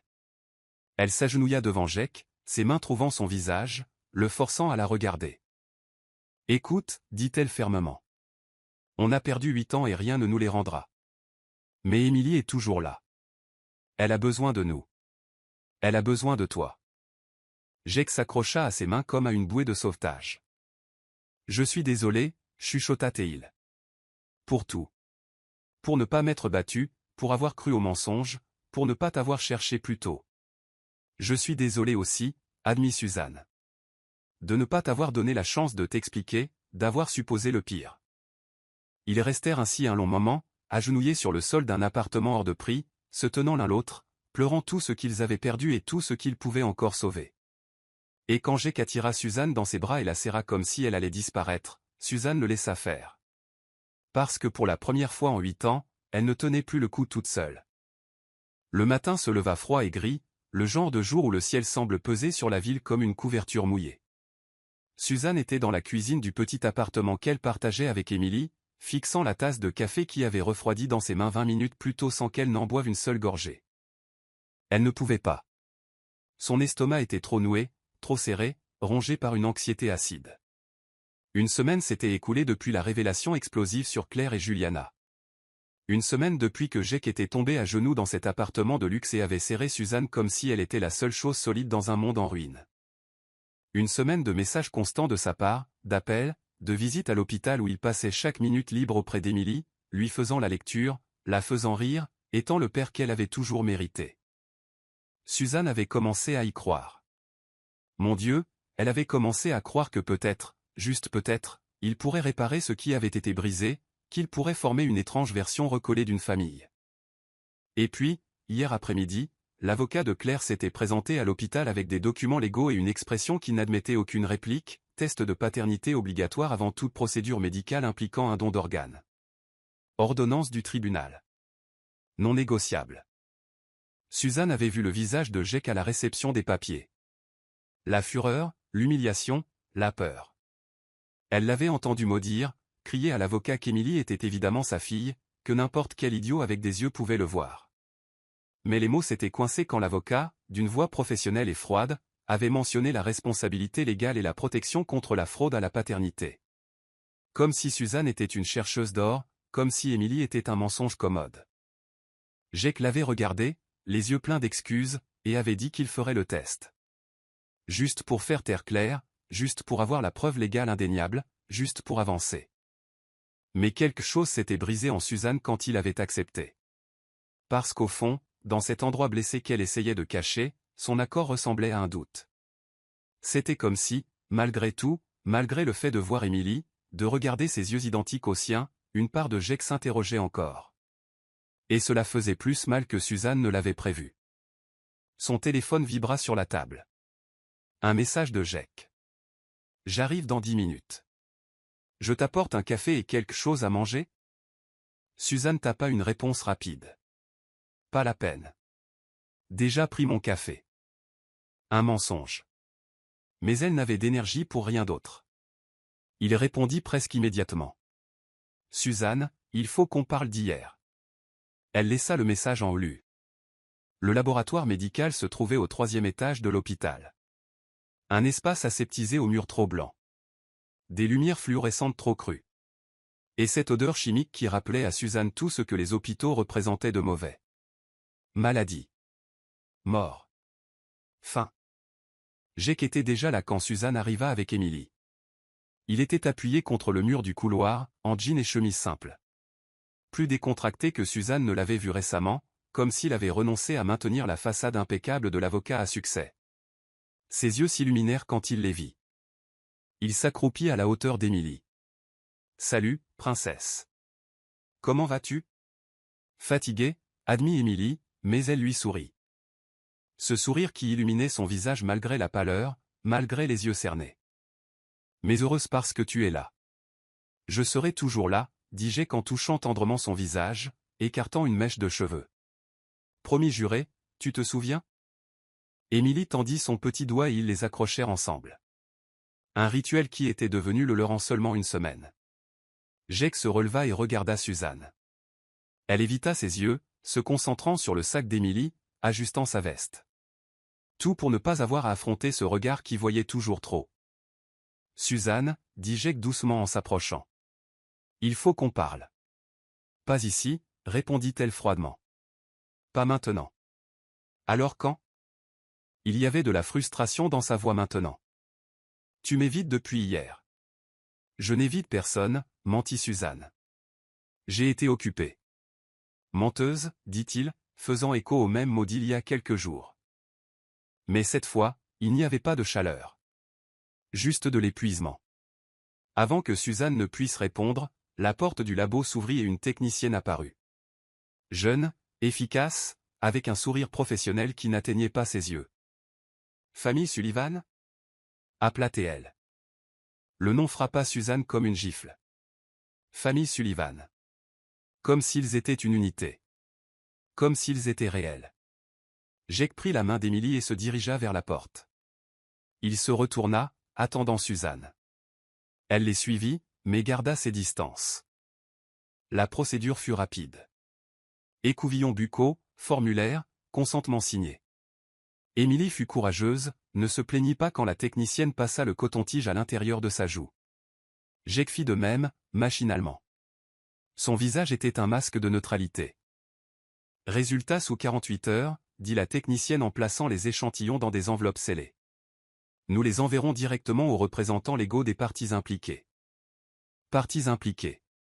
Comme s'ils étaient des étrangers dans un processus bureaucratique au lieu d'un père, une mère et une fille. Suzanne sentit la nausée monter. Merci, dit Jake. Mais sa voix était tendue. Ils quittèrent le laboratoire en silence. Émilie bâilla, fatiguée par l'effort minimal.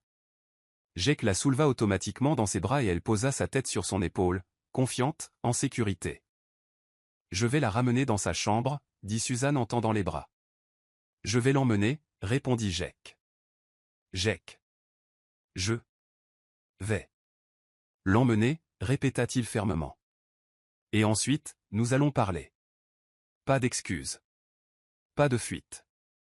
Suzanne voulut argumenter mais était trop fatiguée, alors elle hocha simplement la tête et les suivit à travers les couloirs. Émilie s'endormit rapidement après que Jake l'eut mise au lit, épuisée comme elle l'était toujours ces derniers temps. Jake resta là un moment, à la regarder simplement, sa grande main tenant la sienne, minuscule. Puis il se tourna vers Suzanne, qui était appuyée contre le mur de l'autre côté de la pièce, les bras croisés en protection défensive. « Allons-y » dit-il doucement en indiquant la porte. Ils sortirent, marchèrent en silence jusqu'à une petite salle d'attente vide au bout du couloir. Jake ferma la porte derrière eux, créant une bulle d'intimité. « Parle-moi » demanda-t-il, et il y avait une supplique dans sa voix. « Dis-moi ce qui se passe dans ta tête. » Suzanne laissa échapper un rire sans humour. « Tu as vraiment besoin de demander ? Tu es en colère à propos du test. Ce n'était pas une question. Je suis en colère parce que tu as accepté si vite. » Les mots explosèrent d'elle avant qu'elle ne puisse les contenir. Parce que quand cet avocat s'est pointé avec ses papiers absurdes, tu ne t'es pas battu, tu as juste accepté. Je n'avais pas le choix. Riposta Jake. C'était une ordonnance du tribunal, Suzanne. Je ne pouvais pas juste l'ignorer. Tu aurais pu hésiter. Cria Suzanne, se fichant que sa voix résonne dans la petite pièce. Tu aurais pu dire que c'était ridicule, que n'importe quel idiot voit que c'est ta fille. Mais non, tu as juste signé les papiers et c'était tout. Parce que je veux que ce soit indiscutable. Jake se rapprocha. Je veux que ce soit sur papier, légal, impossible à remettre en question, pour que Claire, Juliana ou n'importe qui d'autre ne puisse jamais mettre ça en doute. Ou parce qu'une partie de toi doute encore, dit Suzanne, et sa voix se brisa. Parce qu'au fond, tu te demandes encore si je dis la vérité. Jake s'arrêta comme s'il avait été giflé. Tu crois vraiment ça ? Je ne sais plus quoi croire, admit Suzanne, les larmes coulant enfin. Tu dis que tu m'aimes, que tu n'as jamais cessé, mais ensuite tu acceptes de faire un test comme si j'étais. Comme si j'étais une sorte d'arnaqueuse essayant de te piéger. Je n'ai jamais pensé ça, dit Jake, désespéré maintenant. Pas une seconde. Alors pourquoi as-tu accepté si vite ? Le défia Suzanne. Pourquoi ne t'es-tu pas battu ? Parce que je suis fatigué de me battre. Cria Jake. Et il y avait tant de douleur dans ces mots que Suzanne recula. Fatigué des gens qui sèment le doute, des avocats qui insinuent des choses, de Claire qui essaie de détruire ça avant même que ça commence. Alors oui, j'ai accepté ce foutu test, parce que quand le résultat confirmera ce que je sais déjà, qu'Émilie est ma fille, mon sang, la mienne, personne ne pourra plus jamais le remettre en question. Il haletait maintenant, ses yeux brillants de larmes retenues. Je la regarde et je me vois.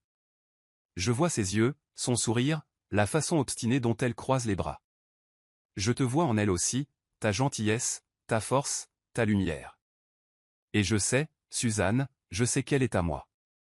Mais vivre dans un monde où cela peut être légalement contesté, où Claire peut utiliser ça contre nous. Non. Je ne le permettrai pas. Suzanne essuya ses larmes avec rage. Tu aurais dû me le dire. Tu aurais dû expliquer, au lieu de juste accepter. Tu as raison, admit Jake.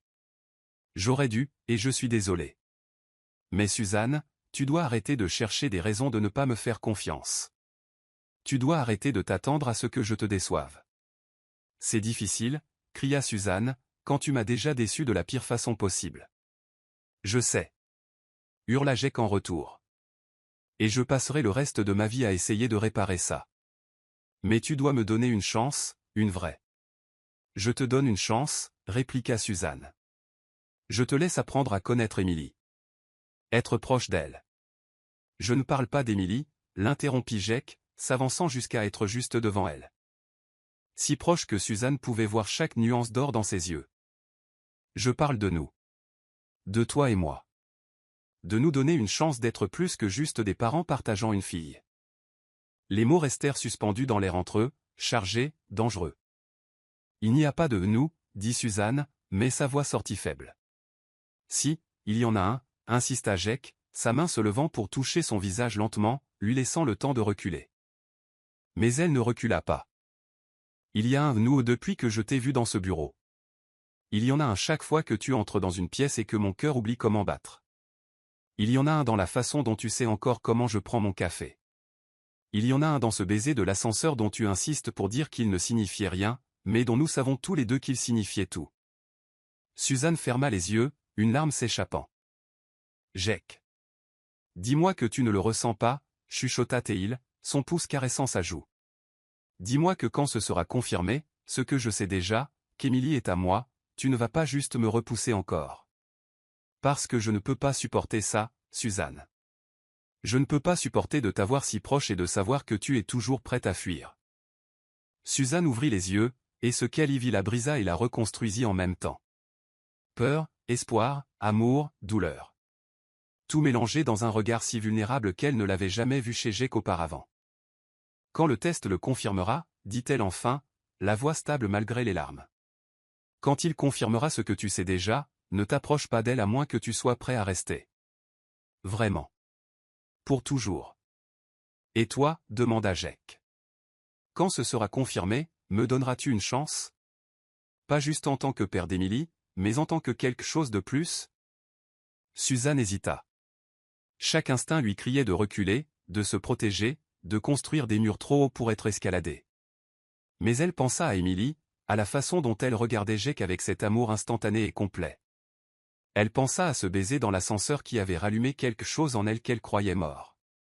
Elle pensa à 8 années de solitude, 8 années à se dire qu'elle était mieux ainsi, et elle réalisa qu'elle était fatiguée de mentir. « Redemande-le-moi, dit-elle doucement. Quand les résultats arriveront. Et peut-être que je répondrai différemment. » Quelque chose changea sur le visage de Jake. De l'espoir, pur et fragile. Il se pencha, son front reposant contre le sien, les yeux clos. « Je te le prouverai, chuchota Théil. Je prouverai que cette fois, je reste. » Et alors qu'il se tenait là, respirant le même air, séparé par quelques centimètres et 8 ans de douleur, Suzanne pensa, peut-être. Juste. Peut-être. Les résultats arrivèrent un jeudi pluvieux, exactement 48 heures après le test, comme promis. Suzanne était à l'hôpital quand son téléphone vibra avec un email du laboratoire. Ses mains tremblaient si fort qu'elle faillit lâcher l'appareil. Pendant un instant fou, elle envisagea de ne pas l'ouvrir, car tant qu'elle ne l'ouvrait pas, il y avait encore la possibilité de n'importe quel résultat. Il y avait encore ce suspense qui la maintenait piégée dans un limbe protecteur. Mais ensuite, elle pensa à Émilie, dormant dans la chambre voisine, à l'opération prévue dans seulement 4 jours, et elle ouvrit l'email. Probabilité de paternité, 99,9%. Jake Sullivan est le père biologique d'Émilie Rose Miller. Suzanne lut les mots 3 fois avant de pouvoir les assimiler. Non pas qu'il y ait eu un vrai doute, il n'y en avait jamais eu, pas vraiment. Mais le voir là, noir sur blanc, en termes scientifiques et absolus, fit que quelque chose en elle capitula enfin. Il était le père d'Émilie, il l'avait toujours été, et maintenant le monde entier le savait. Le téléphone sonna quelques secondes plus tard. « Jake ? Tu as vu » demanda-t-il dès qu'elle répondit, la voix rauque, chargée d'émotion. « J'ai vu » confirma Suzanne en sortant de la chambre pour ne pas réveiller Émilie. « Est-ce que je peux te voir maintenant ?» Suzanne regarda l'horloge. Presque 8 heures du soir. Elle venait de finir son service, était épuisée, devrait rentrer chez elle pour se doucher et dormir quelques heures avant de revenir le lendemain matin. « Suzanne, s'il te plaît. » Sa voix revint, plus douce maintenant, presque vulnérable. « J'ai besoin de te voir. » Elle ferma les yeux, sachant qu'elle était sur le point de franchir une ligne dont elle ne pourrait revenir. « Où ? » ?»« Mon appartement. »« S'il te plaît. » Elle devrait dire non. Devrait rentrer. Devrait garder une distance de sécurité. « J'arrive, dit-elle. La pluie s'était transformée en orage le temps que Suzanne atteigne l'immeuble de Jake, le tonnerre résonnant entre les gratte-ciel comme des avertissements divins qu'elle insistait pour ignorer. Elle était trempée en arrivant devant la porte de son appartement au 23e étage, ses cheveux dégoulinants, son uniforme d'infirmière collé au corps. Jake ouvrit la porte avant même qu'elle ne frappe, comme s'il avait attendu de l'autre côté. Ses yeux parcoururent son visage, puis son corps mouillé, et quelque chose de sombre et chaud traversa son expression. « Tu es trempé » dit-il en l'attirant à l'intérieur. « Il pleut » répondit Suzanne, évidence soudaine, nerveuse. Parce qu'elle était là, dans son appartement, tard le soir, seul pour la première fois depuis cette révélation dans l'ascenseur. Viens. Jake lui prit la main, ce simple contact envoyant de l'électricité le long de son bras et la guida vers la salle de bain. Prends une douche chaude. Je vais te chercher des vêtements secs. Jake, je n'ai pas besoin. Suzanne. Il lui coupa la parole, ses yeux fixés dans les siens. Pour une fois, laisse quelqu'un prendre soin de toi. S'il te plaît. Il y avait quelque chose de si sincère dans cette requête que Suzanne ne put refuser. Elle hocha la tête. Jake sortit et revint quelques minutes plus tard avec une grande serviette douce et une de ses chemises. Tu peux mettre ça. Ce sera immense sur toi, mais au moins c'est sec. Il sortit en fermant la porte, et Suzanne resta là un moment, juste à respirer, essayant de calmer son cœur qui s'emballait. La douche chaude aida à dégeler ses muscles tendus, mais ne fit rien pour calmer ses nerfs.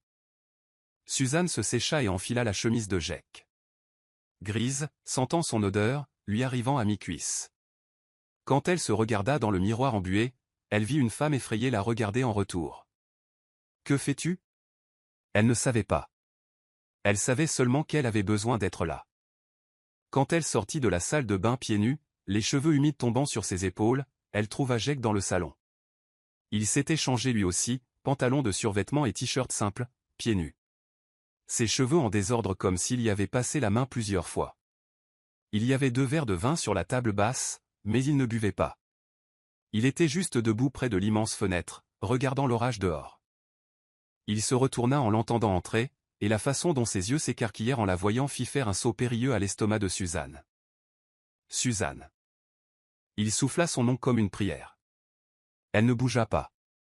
Ne faisant pas confiance à ses propres jambes. Le résultat, dit-elle, ayant besoin de quelque chose pour briser la tension. Tu l'as vu. Je l'ai vu. Jake fit un pas vers elle. 99,9%. Comme si j'avais besoin d'un papier pour me dire ce que mon cœur savait déjà. Alors c'est officiel. Suzanne essaya de paraître décontractée, mais sa voix sortit tremblante. Tu es son père. Je le suis. Un autre pas. Et maintenant que c'est confirmé, qu'il n'y a plus de doute, plus d'obstacles légaux. Puis-je te poser la question ? Suzanne déglutit difficilement. Quelle question ? Jake s'arrêta juste devant elle, si proche qu'elle dut lever la tête pour le regarder dans les yeux. La question que tu m'as dit de poser quand les résultats arriveraient. Le cœur de Suzanne battait si fort qu'elle était certaine qu'il pouvait l'entendre. Suzanne Miller, dit Jake. Sa voix était rauque, vulnérable. Me donnerais-tu une chance ? Pas juste en tant que père d'Emily, mais en tant que l'homme qui n'a jamais cessé de t'aimer. En tant que quelqu'un qui a passé 8 ans à vivre une demi-vie parce que la meilleure partie de moi était restée avec toi. Les larmes lui brûlèrent les yeux. Jake, je sais que j'ai tout gâché, continua-t-il, ses mains se levant pour tenir son visage entre ses paumes. Je sais que je t'ai blessé d'une façon que les mots ne peuvent réparer, mais je suis là, métaphoriquement à genoux, suppliant pour une chance de t'aimer comme tu l'as toujours mérité. Comme j'aurais dû le faire depuis le début. Et si je te blesse ? Chuchota Suzanne, ses propres mains se levant pour toucher son torse, sentant son cœur s'emballer sous ses doigts. Et si on se blesse encore ? Alors on se blesse, dit Jake, et il y avait une certitude féroce dans ses mots. Et on répare, et on essaie encore. Parce que l'alternative, vivre sans toi, est bien pire que n'importe quelle douleur qu'on pourrait se causer. Suzanne ferma les yeux. Une larme s'échappa. Jake l'essuya avec son pouce. Le contact si doux brisa quelque chose en elle. Donne-moi cette chance, murmura-t-il, son front reposant contre le sien. Laisse-moi t'aimer comme tu le mérites. Et Suzanne, fatiguée de se battre, fatiguée de résister, fatiguée de prétendre qu'elle ne ressentait pas ce qu'elle ressentait, fit la seule chose qui avait du sens. Elle l'embrassa. Ce n'était pas comme dans l'ascenseur, urgent, désespéré, plein d'années de colère non résolue. C'était différent. C'était lent, délibéré. Une reddition. Ses mains glissèrent de son torse à son cou, ses doigts s'entremêlant dans les cheveux sur sa nuque, l'attirant plus près. Jake grogna contre sa bouche, ses mains glissant de son visage à sa taille, l'attirant contre son corps jusqu'à ce qu'il n'y ait plus d'espace entre eux. Sa langue la toucha, taquine, et Suzanne sentit ses jambes faiblir. Suzanne, murmura-t-il contre ses lèvres, ses mains remontant dans son dos par-dessus la chemise. « Mon Dieu, tu m'as tellement manqué. »« Toi aussi » admit-elle contre sa bouche, ses mains descendant vers l'ourlet de son t-shirt, le tirant vers le haut. « Tellement. » Jake l'aida à retirer le t-shirt, le jetant quelque part derrière lui sans regarder. Puis ses mains furent sur sa peau, glissant sous la chemise qu'elle portait, laissant des traînées de feu. Il s'arrêta, ses yeux rencontrant les siens. Une question silencieuse. Suzanne répondit en tirant sa propre chemise par-dessus sa tête. Le souffle de Jake se coupa en la voyant, seulement en culotte, vulnérable, exposée. Ses yeux voyagèrent sur chaque courbe avec une révérence qui la fit se sentir belle, malgré les imperfections, les marques que la maternité avait laissées. « Tu es parfaite » chuchota Théil, ses doigts traçant la ligne de sa taille. « Tu l'as toujours été. » Il la souleva. Elle laissa échapper un cri de surprise qui se transforma en rire, et il la porta jusqu'à la chambre. Le lit était immense, blanc, doux quand il la déposa délicatement sur les draps. Jake resta debout un instant, à la regarder simplement, les yeux sombres de désir. « Tu es sûr » demanda-t-il. Et il y avait tant de soin dans cette question. « Parce que si tu n'es pas prête. » Suzanne s'assit, le tira par la ceinture de son pantalon jusqu'à ce qu'il soit agenouillé sur le lit au-dessus d'elle. « Je suis sûre » dit-elle, ses mains traçant les muscles de son abdomen. « Je n'ai jamais été aussi sûre de quoi que ce soit. » Quelque chose céda en lui. Jake l'embrassa avec une intensité qui vola l'air de ses poumons, ses mains partout à la fois. Cheveux, visage, cou, sein. Suzanne s'arquait contre lui, ses ongles égratignant son dos, voulant plus, ayant besoin de plus. Les vêtements restants disparurent dans des mouvements urgents et maladroits. Et puis ce fut juste peau contre peau, chaleur contre chaleur, cœur battant à l'unisson. Jake embrassa chaque centimètre d'elle, le cou, la clavicule, la vallée entre ses seins, la courbe de sa taille. Suzanne se perdit dans les sensations, dans ses mains mémorisant chaque courbe, dans sa bouche laissant des marques qu'elle savait qu'elle sentirait le lendemain. Quand ils s'unirent enfin, Suzanne sentit quelque chose se remettre en place, comme si une partie d'elle qui avait été brisée pendant 8 ans se réparait soudainement. Jake bougea lentement au début, ses yeux fixés sur les siens, une main entrelacée avec la sienne. « Je t'aime » chuchota Théil, et il y avait des larmes dans ses yeux. « Je t'ai toujours aimé. » Même quand j'ai essayé d'oublier, Suzanne sentit ses propres larmes couler, mouillant les oreillers. « Moi aussi » admit-elle enfin. « Je n'ai jamais arrêté. » Le rythme s'accéléra, urgent, désespéré.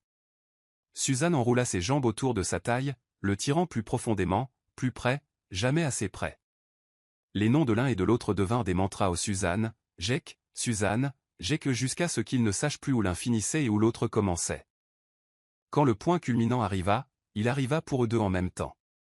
Une explosion de sensations si intense que Suzanne cria, ses ongles s'enfonçant dans les épaules de Jake. Il la serra comme si elle allait disparaître, son visage enfoui dans son cou, son corps tremblant. Ils restèrent ainsi de longues minutes après, entrelacés, en sueur, la respiration ralentissant doucement. Jake roula sur le côté mais ne la lâcha pas, la tirant contre son torse, ses doigts traçant des motifs paresseux sur la peau nue de son dos. « Reste » chuchota Théil dans l'obscurité, ses lèvres touchant son front. « Juste ce soir. Reste avec moi. » Suzanne savait qu'elle devrait partir. Elle savait qu'elle avait franchi toutes les limites qu'elle s'était fixées, point remis de ne pas franchir, mais blottie contre sa chaleur, écoutant son cœur battre fort et régulier sous son oreille, elle ne parvenait pas à le regretter. Juste pour ce soir. Elle avait accepté. Mais ils savaient tous deux que c'était un mensonge, car après avoir goûté à ce sentiment de plénitude, aucun d'eux ne pourrait retourner vivre une vie à moitié. Jake lui caressa les cheveux, ses doigts s'enroulant dans les mèches sombres. « Promets-moi juste demain » dit-il doucement, et puis le jour d'après. Suzanne sourit contre son torse, ses yeux se fermant enfin. « C'est promis » murmura-t-elle alors qu'au dehors, la tempête s'apaisait enfin. Le jour de l'opération se leva dans un silence artificiel, comme si la ville entière retenait son souffle à l'unisson avec Suzanne. Le ciel était clair, trop bleu, trop lumineux, affichant une sérénité qui semblait se moquer de la tempête qui faisait rage dans sa poitrine. Il était 5h30 du matin lorsqu'elle se réveilla dans l'appartement de Jake, encore enveloppée dans des draps imprégnés de son odeur, son corps réchauffant son dos. Elle était restée, non seulement cette première nuit, mais aussi les 3 suivantes. 3 nuits de conversation chuchotées dans l'obscurité, de mains entrelacées sous la couette, de Jake lui préparant le petit déjeuner tandis qu'il riait de blagues intimes qu'ils étaient en train de réinventer. 3 nuits où Suzanne avait laissé tomber ses barrières, pierre après pierre, s'autorisant à croire que peut-être, juste peut-être, ils avaient un avenir. Mais aujourd'hui, c'était différent. Aujourd'hui, tout était en jeu. Jake remua derrière elle, ses bras se resserrant autour de sa taille avant d'ouvrir les yeux.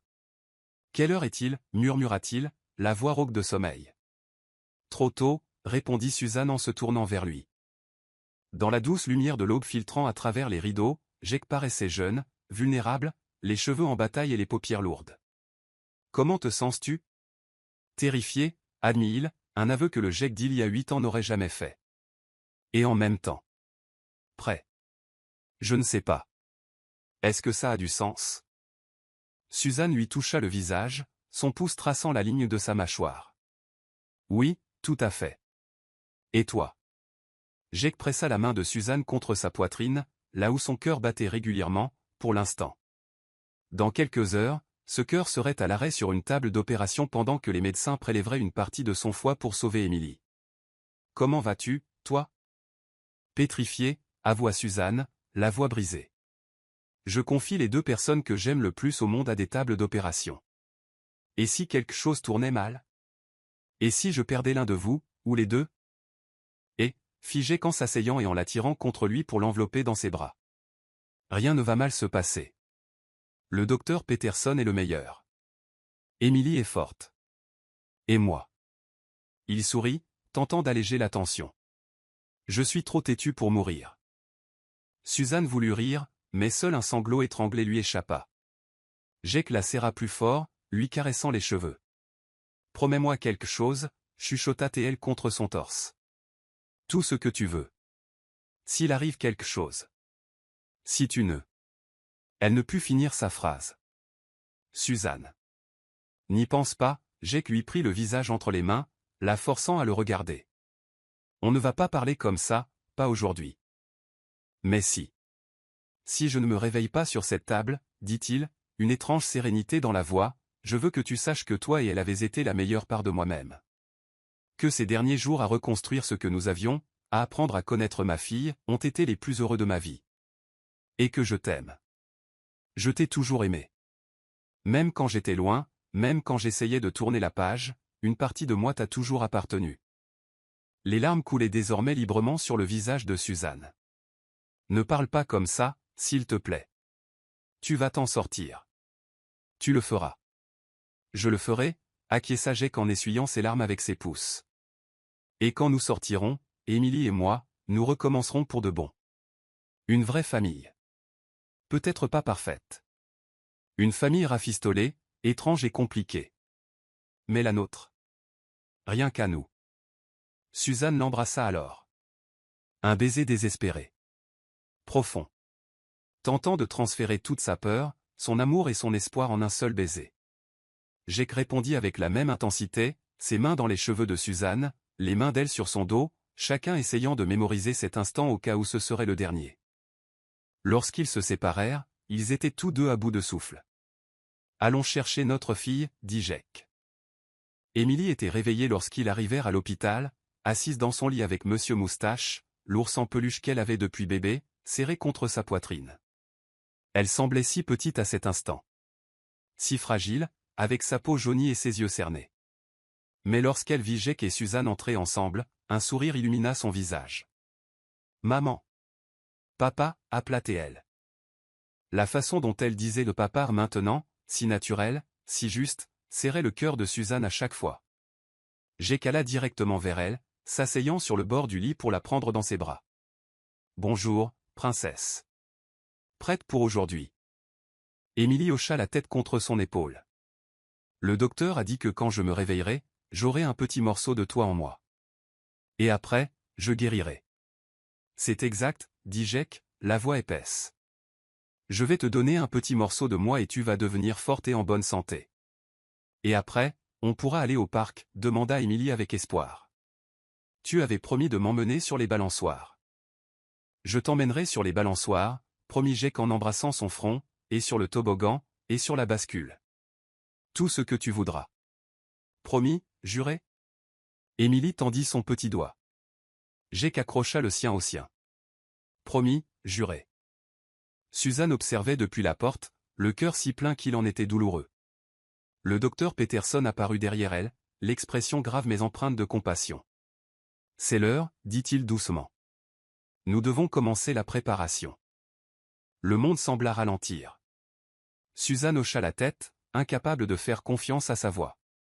Jake se leva mais garda la main d'Émilie dans la sienne. Je vais être juste à côté de toi, d'accord? Quand tu t'endormiras, je serai là. Et quand tu te réveilleras, je serai là aussi. Tu promets? Demanda Émilie, et la peur se lisait maintenant dans ses yeux, une peur qu'elle avait tenté de masquer par de la bravoure. Je le promets, dit Jake fermement. Promis, juré, tu te souviens? C'est le serment le plus important de tous. Les infirmières entrèrent pour commencer la préparation. Suzanne s'approcha, embrassa le front d'Émilie, tint sa petite main. Je t'aime, ma chérie, chuchota-t-elle. Plus que tout au monde. Je t'aime aussi, maman, dit Émilie en serrant sa main. Et je t'aime aussi, papa. Jake ferma les yeux, une larme s'échappant. Je t'aime aussi, princesse, tellement fort. Ils emmenèrent Émilie en premier. Suzanne tint sa main jusqu'à la porte du bloc opératoire, jusqu'à ce que les médecins l'éloignent doucement. Puis ce fut le tour de Jake. Il se tourna vers Suzanne une dernière fois avant d'entrer. On se voit de l'autre côté, dit-il. On se voit de l'autre côté, fit Suzanne en écho. Puis les portes se refermèrent, emportant les deux personnes qu'elle aimait le plus hors de sa portée. Les heures s'étirèrent comme des années. Suzanne resta dans la chapelle de l'hôpital, un petit espace calme avec des bancs en bois et une lumière douce filtrant à travers les vitraux. Elle n'était pas particulièrement croyante, mais à ce moment-là, elle s'agenouilla et pria comme elle n'avait jamais prié auparavant. S'il vous plaît. S'il vous plaît, ramenez-les-moi. Tous les deux. S'il vous plaît. Sa mère arriva à un moment donné, l'enveloppant dans une étreinte serrée. Son frère apporta un café qui refroidit sans être touché. Des collègues envoyèrent des messages de soutien qu'elle lut sans y répondre. 4 heures. 5. 6. À chaque minute qui passait, la peur grandissait, telle une créature vivante s'enroulant autour de ses poumons, rendant la respiration difficile. Et si ça tournait mal? Et si je les perdais? Comment pourrais-je survivre? Ce fut à la 7e heure que le docteur Peterson apparut enfin dans la chapelle. Suzanne se leva si vite qu'elle en eut le vertige. Docteur Peterson, réussit-elle à articuler. Il sourit. Un sourire fatigué, mais un sourire tout de même. L'opération est un succès, dit-il. Et le monde se remit à tourner. Ils sont tous les deux stables. Jake est en salle de réveil, encore sous sédation, mais avec d'excellents signes vitaux. Émilie est en train de se réveiller. Le foie fonctionne parfaitement. Suzanne s'effondra sur le banc, ses jambes la lâchant complètement. Sa mère la soutint, toutes deux pleurant, riant, s'agrippant l'une à l'autre. Ils vont bien, demanda Suzanne, ayant besoin de l'entendre à nouveau. Tous les deux? Tous les deux, confirma le docteur Peterson. Vous pourrez les voir dans quelques minutes. Nous les installons dans la même salle de réveil pour qu'ils soient ensemble. Lorsque Suzanne entra dans la salle de réveil, son cœur faillit s'arrêter à nouveau, mais cette fois de soulagement. Jake était sur un brancard, encore pâle, entouré de tubes et de moniteurs, mais il respirait. Vivant. À côté de lui, sur un autre brancard, Émilie dormait paisiblement, des couleurs revenant déjà sur son visage. Les cernes n'étaient plus aussi profonds. Suzanne s'approcha, se tenant entre les deux brancards, tendant une main vers Jake et l'autre vers Émilie. Les yeux de Jake s'ouvrirent lentement, confus d'abord, puis se focalisant sur elle. Un faible sourire effleura ses lèvres. « Salut » chuchota-t-il, la voix enrouée. « Salut » répondit Suzanne, les larmes coulant librement. « Tu l'as fait. Vous l'avez fait tous les deux. » Émilie remua, ses petits yeux papillonnants pour s'ouvrir. Lorsqu'elle vit Suzanne, elle sourit, ce magnifique sourire qui avait manqué ces dernières semaines. « Maman » appela-t-elle faiblement. « Je suis là, ma chérie. » Suzanne prit sa main. « Je suis là. » Émilie tourna la tête, apercevant Jake sur le lit voisin. « Papa ?»« Je suis là aussi, princesse » parvint à dire Jake en tendant la main. Suzanne prit les deux mains, celle d'Émilie et celle de Jake, et les réunit entre les siennes. Nous sommes tous là, dit-elle, la voix brisée mais pleine de gratitude. Ensemble, pour toujours, demanda Émilie d'une voix ensommeillée. Suzanne regarda Jake et vit dans ses yeux la même promesse, la même certitude. Pour toujours, dirent-ils en même temps. Et là, dans une chambre d'hôpital aux machines qui bipent et aux lumières fluorescentes, avec cette odeur de désinfectant, il devint enfin ce qu'ils auraient toujours dû être. Une famille. 6 mois s'étaient écoulés depuis l'opération, et le petit appartement de Suzanne s'était transformé en quelque chose de complètement différent. Pas physiquement. Les murs étaient les mêmes. Le canapé portait toujours cette tache de jus de fruits qu'Émilie avait faite à 5 ans. Mais l'énergie était différente. Il y avait de la vie, maintenant. Des rires. Le bruit de 3 personnes apprenant à former une famille. Jake avait emménagé dans un appartement à 2 rues de là, assez près pour être présent chaque jour, mais respectant l'espace dont Suzanne disait avoir besoin pendant qu'ils reconstruisaient leur relation. Il emmenait Émilie à l'école tous les matins, leurs doigts entrelacés pendant qu'elle bavardait de tout et de rien. Ils dînaient ensemble au moins 5 fois par semaine, Jake cuisinant pendant que Suzanne aidait Émilie avec ses devoirs. Une routine domestique qu'aucun d'eux n'avait planifiée, mais qui s'ajustait parfaitement. Émilie était méconnaissable par rapport à la petite fille malade d'il y a quelques mois. Ses joues avaient retrouvé leur couleur, ses yeux pétillaient de vie et elle courait dans l'appartement avec une énergie qui donnait envie à Suzanne de pleurer de gratitude à chaque fois. La cicatrice de l'opération guérissait bien. Une marque qu'elle porterait un jour comme un insigne d'honneur, la preuve physique de l'amour de son père. Jake avait changé aussi. Les rides de tension autour de ses yeux s'étaient adoucis et il souriait davantage. Des sourires authentiques qui atteignaient ses yeux et transformaient tout son visage. Il avait vendu ses parts du cabinet d'avocat pour lancer quelque chose de plus modeste, de plus éthique, traitant des cas de droit civique et aidant des familles dans le besoin. « Je ne veux plus bâtir d'empire », avait-il dit un soir, allongé près de Suzanne. « Je veux construire une vie qui vaille la peine d'être vécue. » Mais malgré toute la guérison, toute la reconstruction, une question restait en suspens entre eux, une question que Jake gardait comme un précieux secret, attendant le bon moment. C'était un samedi de printemps lorsque Jake arriva plus tôt que d'habitude, tenant un bouquet de marguerites. Les mêmes fleurs qu'il avait offertes à Suzanne lors de leur premier rendez-vous, tant d'années auparavant. Suzanne ouvrit la porte encore en pyjama, les cheveux en un chignon décoiffé, sans maquillage. Jake pensa qu'elle n'avait jamais été aussi belle. « Des fleurs » demanda-t-elle surprise, prenant le bouquet et inspirant son doux parfum. « Quelle est l'occasion ? Un homme ne peut-il pas apporter des fleurs à la femme qu'il aime » rétorqua Jake, mais il y avait une nervosité dans sa voix que Suzanne reconnut immédiatement. Elle plissa les yeux. « Qu'est-ce que tu as fait ?»« Rien » se défendit Jake, mais il souriait. « J'ai juste une question à poser. Mais d'abord, j'ai besoin de l'aide de quelqu'un de spécial. » Comme sur commande, Émilie arriva en courant de la chambre, déjà habillée d'un jean et d'un chemisier rose, les cheveux soigneusement peignés. Elle souriait avec cet air conspirateur qu'ont les enfants lorsqu'ils gardent un délicieux secret. « Tu étais au courant » accusa Suzanne, tout en souriant. « Je peux rien dire » chantonna Émilie en sautillant d'excitation. « C'est une surprise. » Jake s'accroupit à la hauteur d'Émilie. « Prête, princesse ?» Émilie hocha vigoureusement la tête en lui prenant la main. « Prête pourquoi » demanda Suzanne.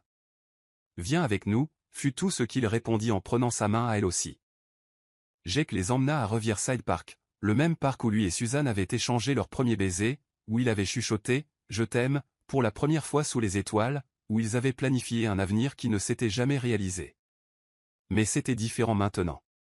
Il y avait des ballons jaunes et blancs attachés aux arbres, créant un chemin, des pétales de marguerites éparpillés sur le sol et, au centre, près du vieux chêne sous lequel ils avaient l'habitude de s'asseoir, une nappe de pique-nique avec un panier.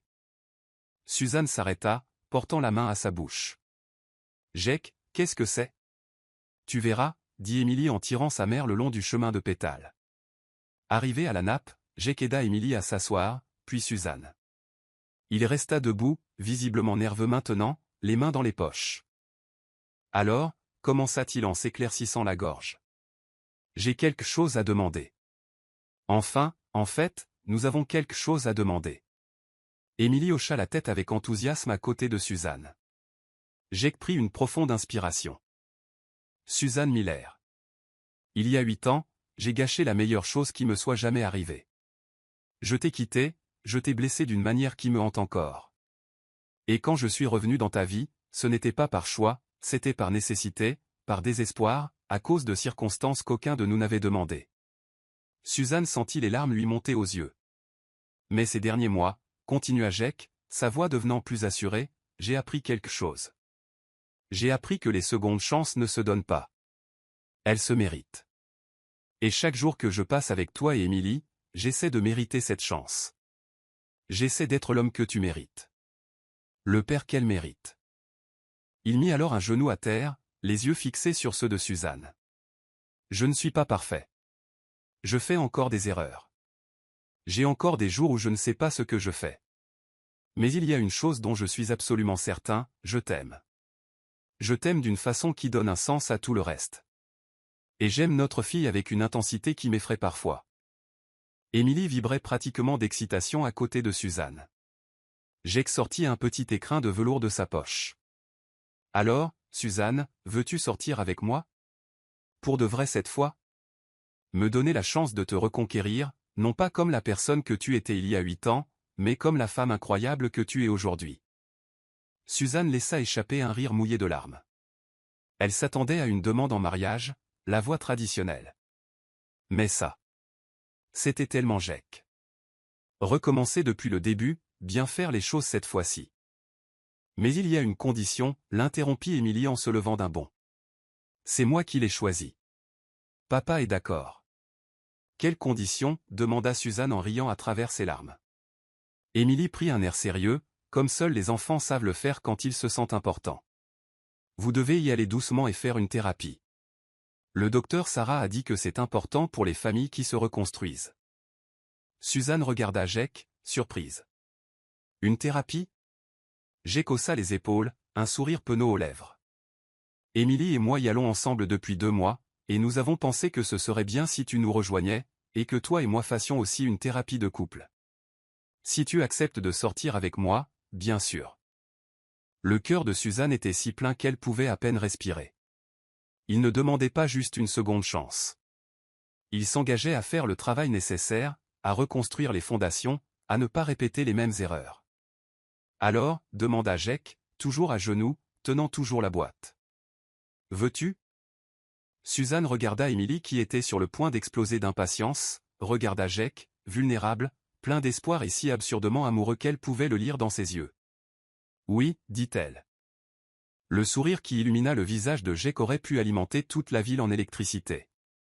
Il ouvrit la boîte, révélant non pas une bague de fiançailles, mais quelque chose de différent, un collier délicat avec 3 pendentifs entrelacés, un croissant de lune, une étoile et un soleil.